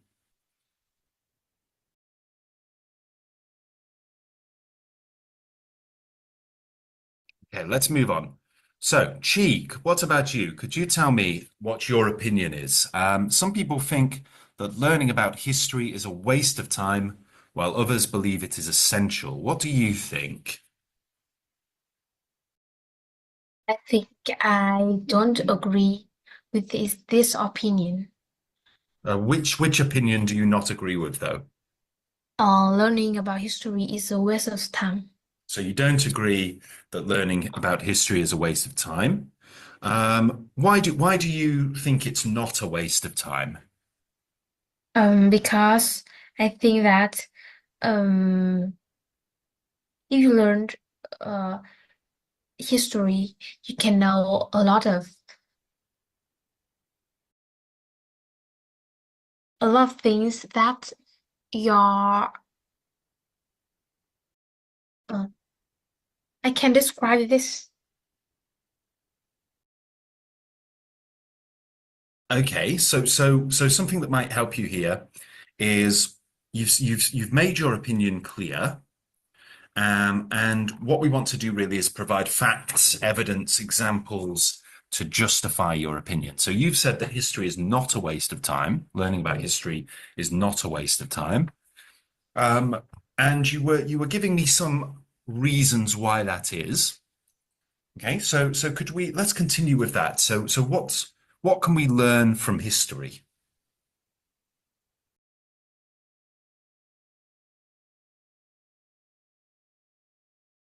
We can know a lot of knowledge in the past We can that learn yeah. we can know a lot of knowledge in the past that can help us um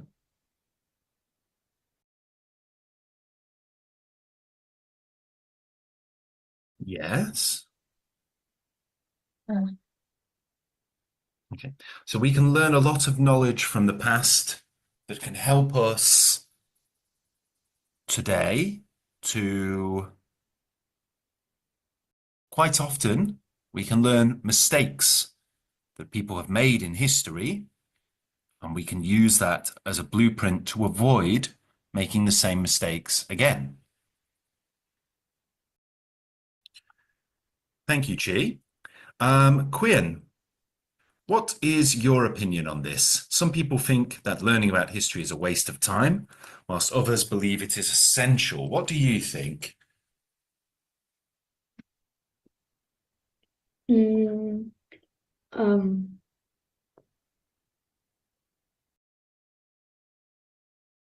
I think I don't agree because Just to be history. clear, sorry, Quinn. When you say I don't agree, there are two opinions stated here.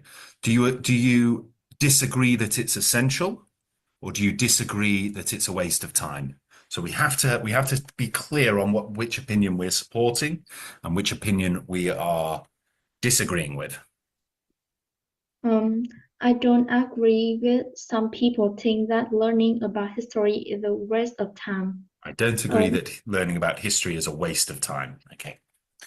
Because history helps with critical thinking and provides context for the future. Very good. Okay, that's a good, very succinct, but well-worded answer. Provides critical thinking for the future. Okay. Now, one thing we can do, guys, to expand on our answers a little bit is to talk about the opposite point of view. Now, you don't have to persuade the examiner about the opposing opinion, but it's a good idea to show that you understand what the other side thinks. So we've all stated, and I agree with you guys too, that that learning about history is important. I believe it is indeed essential. I don't believe it's a waste of time, and neither do you two. So what might be useful to enrich our argument is to state why some people might believe it's a waste of time. So, Quian, could you tell me why would anybody think that learning about history is a waste of time? Why would anyone think it's a silly thing to learn about or a pointless thing to learn about?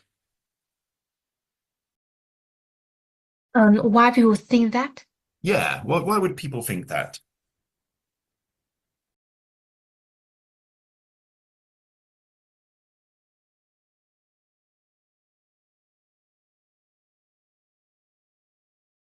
So for me, I can venture one answer. I can imagine that some people might see history as being just a bunch of events that happened a very long time ago that really have no bearing on today.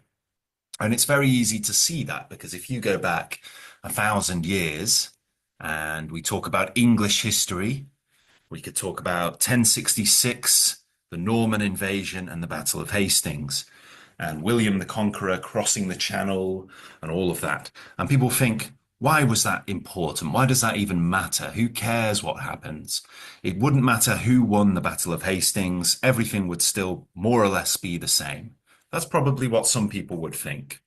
I personally believe they're very wrong. I think that every event in history has had some sort of effect on what we have today.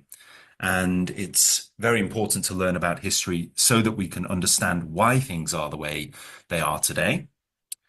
But I can understand why some people might see it as being a waste of time or not relevant to their individual lives.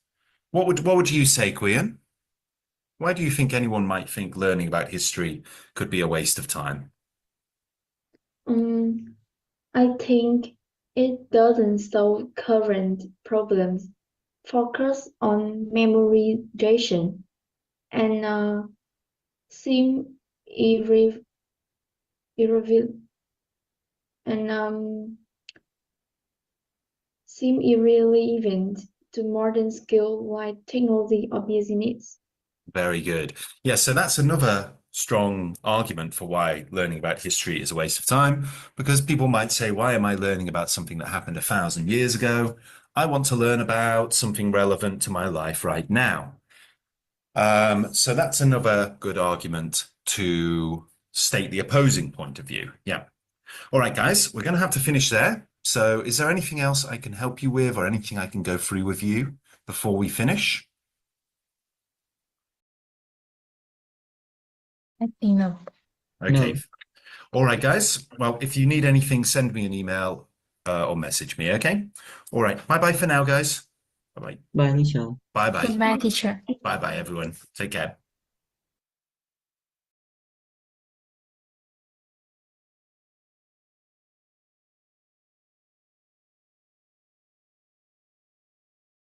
The Battle of Stalingrad, which was fought from the 17th of July, 1942 to the 2nd of February, 1943, was a major battle on the Eastern Front of World War II, beginning when Nazi Germany and its Axis allies attacked and became locked in a protracted struggle with the Soviet Union for control over the Soviet city of Stalingrad, now known as Volgograd, in southern Russia.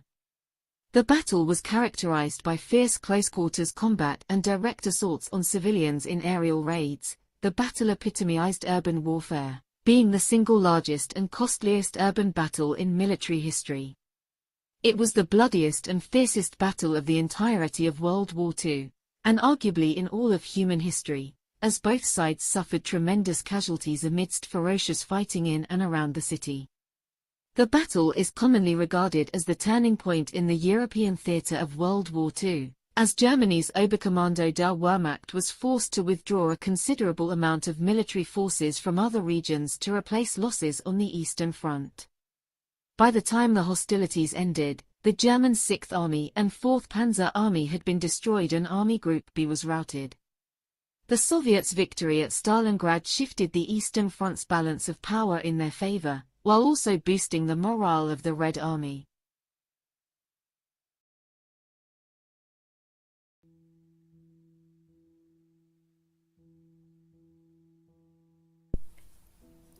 The Extraordinary Life of Professor Vadim Medish.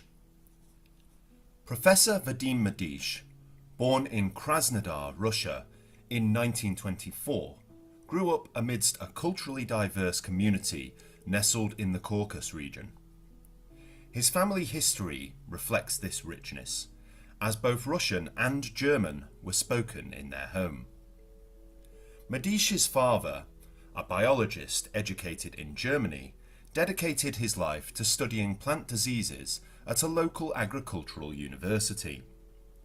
The onset of World War II would dramatically alter the course of Medish's life, forever intertwining his fate with the horrors of war. As the war escalated, the upheaval reached Krasnodar. Medish's father became a victim of the paranoia that gripped the Soviet Union during this tumultuous period. Wrongfully accused of collaborating with the Germans due to his German ties, he was imprisoned and likely perished during a chaotic evacuation of prisoners. This family tragedy marked a profound shift in Medish's life. Soon after completing high school, he was drafted into the Red Army in 1941. At just 17 years old, Medish found himself fighting in one of the war's pivotal battles, the Battle of Stalingrad. This 8-month-long siege was fraught with brutality, confusion, and desperation. After serving 6 months on the front lines, he was captured by the German forces. As a prisoner of war, Medish faced the grim realities of captivity, working on labour projects that involved converting Russian railway tracks to the German gauge. His proficiency in both German and Russian became a crucial survival tool. It not only allowed him to navigate the dangers of being a prisoner, but also secured his place in the Labour Battalion, where he contributed to the war effort by modifying essential infrastructure. As the tides of war turned, and the German forces began their retreat from Soviet territory in 1944, Medish experienced a shift in circumstances. Declared a potential traitor in his homeland due to his German heritage, he was integrated into the German army, serving under duress as they faced mounting losses. As World War II came to a close in 1945, Medish was eventually released from captivity. However, his return to a changed Russia, where suspicion against him loomed, was not possible. In search of a fresh start, Medish immigrated to the United States in 1949. Shortly after his arrival, he was once again drafted, this time to fight in the Korean War. With resolve and resilience, he navigated life in a new country, forging a path that allowed for healing and growth. Settling in Washington, D.C., Medish built a new life, marrying and raising a family. His son, who has followed in his father's intellectual footsteps as a writer, has taken it upon himself to chronicle Medish's life and his remarkable journey. Portions of his father's story have been published in prestigious outlets such as the Washington Post, showcasing the resilience of a man who endured so much. Today, Professor Vadim Medish represents a bridge between different worlds, embodying both the anguish of war and the hope for a better future. Residing in Washington, D.C., surrounded by his son and several grandchildren, he continues to reflect on his past, sharing his experiences to educate others about the complexities of war and the human spirit. His life, marked by trials and triumph, serves as a powerful testament to survival, resilience, and the enduring bond of family across generations. Vadim Medish's story is not just a narrative of conflict, it is a profound journey of identity, belonging, and the unyielding quest for peace, making him a vital part of the historical tapestry that shaped the 20th century and continues to influence the present.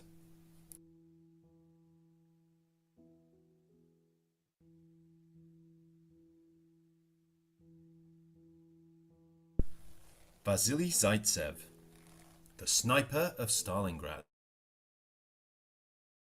has become an iconic figure in the annals of World War II history. He is best known as a Soviet sniper during the Battle of Stalingrad in World War II. His story, while marked by individual skill and remarkable feats in the face of profound adversity, also serves as a reminder of the brutal, dehumanizing nature of war, a conflict that claimed millions of lives and left cities in ruins. Born on April 2nd, 1915, in the Ural Mountains of Russia, Zaitsev grew up in a modest family that depended on hunting and foraging for sustenance. He brought home his first hunting trophy at the age of 12, a wolf that he killed with a single bullet from his first personal gun given to him by his grandfather, a single-shot 20-gauge shotgun. His early life experiences in the wilderness fostered a familiarity with shooting and an acute awareness of his surroundings. In June 1941, Zaitsev was serving in the Soviet Navy as a clerk in Vladivostok when Germany invaded the Soviet Union in what was called Operation Barbarossa. Like many of his comrades, he volunteered for transfer to the front line out of a sense of duty to his homeland. He had attained the rank of Chief Petty Officer in the Navy and was assigned the rank of Senior Warrant Officer upon transfer to the Army. He was assigned to the 1047th Rifle Regiment of the 284th Tomsk Rifle Division, which became part of the 62nd Army at Stalingrad on the 17th of September 1942. The Battle of Stalingrad was one of the deadliest confrontations of World War II, lasting from August 1942 to February 1943. The city, once a symbol of industrial strength, became the site of immense suffering as Soviet and German forces clashed in urban warfare that often devolved into chaos. The environment was characterized by destruction. As the battle raged, Stalingrad morphed into a devastated landscape of rubble and ruin, where close-quarters combat often eclipsed traditional warfare. Zaitsev's accuracy with a rifle led to him becoming a sniper. Utilizing the urban environment to his advantage, he adapted to the chaos surrounding him by mastering the art of concealment and ambush. Zaitsev's success was not merely due to his marksmanship, he was also an adept strategist, often outthinking his opponents. Zaitsev would conceal himself in various locations, for example, on high ground, under rubble, or in water pipes. After a few kills, he would change his position or relocate. Together with his partner, Nikolai Kulikov, Zaitsev perfected his hide and sting tactics. One method was to cover a large area from 3 positions with 2 men at each point, a sniper and a scout. This tactic, known as the Sixes, is still in use today by Russian forces and was implemented during the Chechen Wars. As Zaitsev arrived in Stalingrad, he was thrust into a nightmarish landscape. He quickly learned to navigate the brutal realities of combat, using the remnants of the devastated city for concealment. His talent as a sniper enabled him to take aim at enemy soldiers, but each pull of the trigger came with the echo of suffering, reminders of lives being cut short. Zaitsev's reputation grew as he achieved significant success, reportedly claiming over 200 enemy targets. His ability to eliminate high-value targets disrupted the German command structure and instilled fear among enemy troops. Stories of his feats spread among Soviet soldiers, elevating him to the status of a national hero. Yet, this success was not a source of pride. Rather, it underscored the grim nature of his reality. Each interaction with the enemy was laced with loss and guilt, amplifying the emotional burden that accompanied the act of taking a life. The psychological toll of surviving in such a brutal environment weighed heavily on Zaitsev and his comrades. It is believed, though not confirmed, that Zaitsev was engaged in a tense standoff with a rival German sniper at Stalingrad. The 2 snipers stalked one another across the scarred landscape, each vying for superiority. The intensity of the encounter exemplified the psychological and strategic dimensions of warfare. Zaitsev ultimately outsmarted his adversary and emerged victorious, further boosting his reputation. The conditions in Stalingrad were harsh and unforgiving. Soldiers faced not only the enemy, but also starvation, extreme weather, and the constant threat of death. Zaitsev endured these hardships alongside his fellow soldiers, each day marked by uncertainty and fear. The turning point in the battle came with a Soviet counter-offensive, which ultimately encircled the German Sixth Army. While this military maneuver marked a significant strategic victory, it was also accompanied by staggering casualties on both sides. Zaitsev continued to fight at the Battle of Stalingrad until January 1943, when a mortar, or possibly a landmine, injured his eyes. He recovered, and on the 22nd of February 1943, Zaitsev was awarded the title Hero of the Soviet Union. Zaitsev recruited and trained other marksmen during his service in Stalingrad. He returned to the front and finished the war at the Battle of Seelow Heights in Germany with the military rank of captain. Zaitsev emerged from the battle as a recognized figure representing a complex mix of survival and loss. He participated in post-war engagements, sharing his experiences in hopes of fostering a narrative of resilience rather than glorifying the act of killing. After the war, Zaitsev transitioned to life as a military officer and teacher.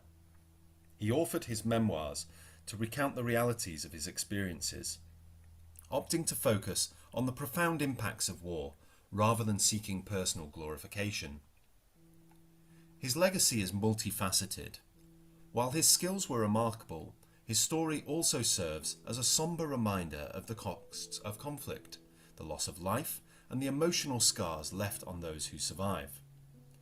He passed away on December the 15th, 1991, but remains a symbol of courage and skill, celebrated by historians and military enthusiasts alike. Vasily Zaitsev's experiences during the Battle of Stalingrad illustrate not just individual bravery, but also the tragic complexity of war. His legacy is intertwined with the memories of suffering and loss, underscoring how conflict can distort human existence. Rather than lionizing his actions, his story invites reflection on the consequences of warfare and the enduring scars it leaves on humanity. In the end, Zaitsev represents not a hero of valor, but a witness to the painful realities that should never be forgotten. His legacy endures not only through his remarkable feats as a sniper, but also as a reminder of the countless individuals who faced unimaginable hardships during one of history's most brutal conflicts. As long as the story of Stalingrad is told, so too will the story of Vasily Zaitsev, the sniper who became a legend.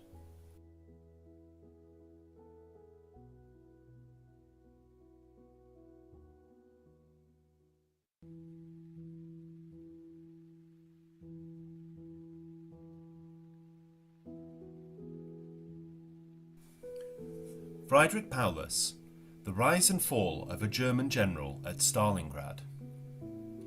Friedrich Paulus, a German general during World War II, is best remembered for his pivotal role as the commander of the Sixth Army during the infamous Battle of Stalingrad. His leadership and the circumstances of his surrender marked a turning point in the war, forever etching his name in the annals of military history. Born on the 23rd of March 1890 in Würzburg, Germany, Friedrich Paulus grew up in a military family and developed an early interest in the armed forces. He joined the German army in 1910 and served with distinction during World War I, where his organisational skills and leadership abilities quickly garnered attention. By the end of the war, he had risen through the ranks, serving in various staff positions that further sharpened his strategic acumen.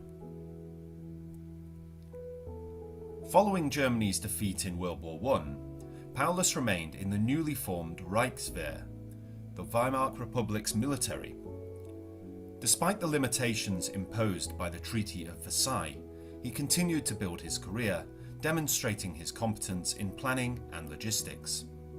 His experiences during this period laid the groundwork for his future assignments during World War II. As World War II erupted, Paulus's talent did not go unnoticed. He played a significant role in the German invasions of Poland and France, earning a promotion to Major General.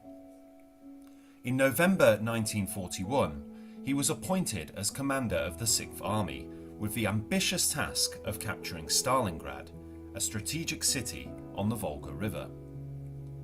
He was given the position of Major General when Field Marshal Walter von Reichenau, Paulus's patron, became commander of the entire Army Group South. Paulus, at that time, had never commanded a larger unit than a battalion. However, Paulus only took over his new command on the 20th of January, 6 days after the sudden death of Reichenau. This left him on his own and without the support of his more experienced sponsor. Alone in his duties, Paulus led the drive on Stalingrad that summer. His troops fought Soviet forces defending Stalingrad for over 3 months in increasingly brutal urban warfare. In November 1942, 1 year after his promotion to Major General, the Soviet Red Army launched a massive counteroffensive named Operation Uranus. Despite finding himself surrounded by an entire Soviet army group, Paulus did not request to evacuate the city. Completely surrounded, Paulus followed Adolf Hitler's orders to hold his positions in Stalingrad under all circumstances. 1 month later, Operation Winter Storm was launched, a relief effort by Army Group Don, a short-lived army group under the command of Field Marshal Erich von Manstein. Following von Manstein's orders, Paulus prepared to break out of Stalingrad. In the meantime, he kept his army in fixed defensive positions. Manstein told Paulus that the relief would need assistance from the 6th Army, but the order to initiate the breakout never came. Paulus remained firm in obeying the orders he had been given. Manstein's forces were unable to reach Stalingrad on their own, and their efforts were eventually halted due to Soviet offences elsewhere on the front. Kurt Zeitzler, the newly appointed chief of the Army General Staff, eventually convinced Hitler to allow Paulus to break out, provided he continued to hold Stalingrad, an impossible task. For the next 2 months, Paulus and his men fought on. However, the lack of food and ammunition, the equipment losses, and the deteriorating physical condition of the German troops gradually wore down the German defence. With the new year, Hitler promoted Paulus to Colonel General. Refusing to capitulate, Paulus stated, "What would become of the war if our army in the Caucasus were also surrounded? That danger is real. But as long as we keep on fighting, the Red Army has to remain here. They need these forces for a big offensive against Army Group A in the Caucasus and along the still unstable front from Voronezh to the Black Sea. We must hold them here to the last so that the Eastern Front can be stabilised. Only if that happens is there a chance of the war going well for Germany."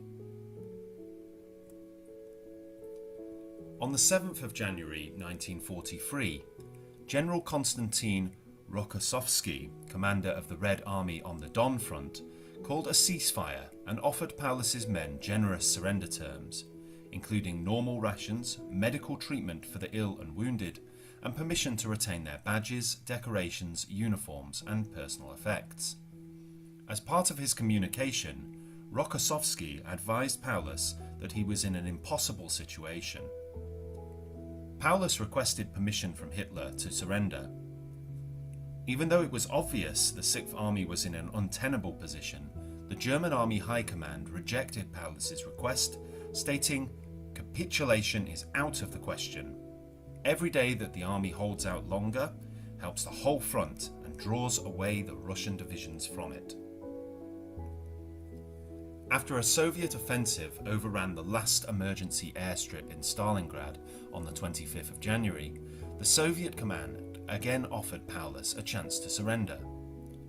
Paulus radioed Hitler once again for permission, telling Hitler that collapse was inevitable. Paulus stressed that his men had no ammunition or food, and he was no longer able to command them. He also said that 18,000 men were wounded and were in immediate need of medical attention. Once again, Hitler rejected Paulus's request unequivocally and ordered him to hold Stalingrad to the death. On the 30th of January, Paulus informed Hitler that his men were only hours from collapse. Hitler responded by handing out field promotions to Paulus's officers, an attempt to restore morale and bolster their will to hold their ground. Most significantly, he promoted Paulus to Field Marshal, the same title held by Walter von Reichenau just over a year before. But the title came with a morbid implication. In deciding to promote him, Hitler noted that there was no known record of a Prussian or German Field Marshal ever having surrendered. The message was clear. If Paulus allowed himself to be taken alive, he would shame Germany's military history. Paulus was to commit suicide. Paulus and his staff surrendered on the morning of 31st of January 1943. The events of that day were recorded by Colonel Wilhelm Adam in his personal diary. January the 31st, 1943, 7 a.m. It was still dark, but day was dawning almost imperceptibly. Paulus was asleep. It was some time before I could break out of the maze of thoughts and strange dreams that depressed me so greatly. But I don't think I remained in this state for very long. I was going to get up quietly when someone knocked at the door. Paulus awoke and sat up. It was the HQ commander. He handed the Colonel General a piece of paper and said, Congratulations! The rank of Field Marshal has been conferred upon you. The dispatch came early this morning. It was the last one. One can't help feeling it's an invitation to suicide. However, I'm not going to do them such a favour, said Paulus after reading the dispatch. Schmidt continued, At the same time, I have to inform you that the Russians are at the door. With these words, he opened the door, and a Soviet general and his interpreter entered the room. The general announced that we were his prisoners. I placed my revolver on the table. Prepare yourself for departure. We shall be back for you at 9 o'clock. You will go in your personal car, said the Soviet general through his interpreter. Then they left the room. I had the official seal with me.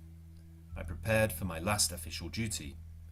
I recorded Paulus's new rank in his military document, stamped it with the seal, then threw the seal into the glowing fire.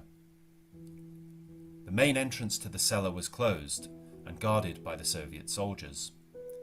An officer, the head of the guards, allowed me and the driver to go out and get the car ready. Climbing out of the cellar, I stood dumbfounded. Soviet and German soldiers, who just a few hours earlier had been shooting at one another, now stood quietly together in the yard. They were all armed, some with weapons in their hands, some with them over their shoulders. My God, what a contrast between the two sides. The German soldiers, ragged and in light coats, looked like ghosts with hollow, unshaven cheeks. The Red Army fighters looked fresh and wore warm winter uniforms. Involuntarily, I remembered the chain of unfortunate events which had prevented me from sleeping for so many nights. The appearance of the Red Army soldiers seemed symbolic. At 9 o'clock sharp, the HQ commander of the 6th Army arrived to take the commander of the vanquished German 6th Army and its staff towards the rear. The march towards the Volga had ended. Paulus's surrender marked a significant turning point in the war, as it was the first major defeat of the German army and a serious blow to Nazi morale. It also symbolized a shift in the momentum of the war in favor of the Soviet Union. On the 2nd of February 1943, the remainder of the 6th Army capitulated. Upon finding out about Paulus's surrender, Hitler flew into a rage and vowed never to appoint another field marshal again. In reality, he went on to appoint another 7 field marshals during the last 2 years of the war. Speaking about the surrender of Paulus, Hitler told his staff, "In peacetime Germany, about 18,000 or 20,000 people a year chose to commit suicide, even without being in such a position. Here is a man who sees 50,000 or 60,000 of his soldiers die defending themselves bravely to the end. How can he surrender himself to the Bolshevists?" During his captivity, according to General Max Pfeffer, Paulus said, "I have no intention of shooting myself for this Bohemian corporal." Paulus also forbade his soldiers from standing on top of their trenches in order to be shot by the enemy. Shortly before surrendering, Paulus sent his wedding ring back to his wife on the last plane departing his position. He had not seen her since 1942 and would never see her again, as she died in 1949 while he was still in captivity.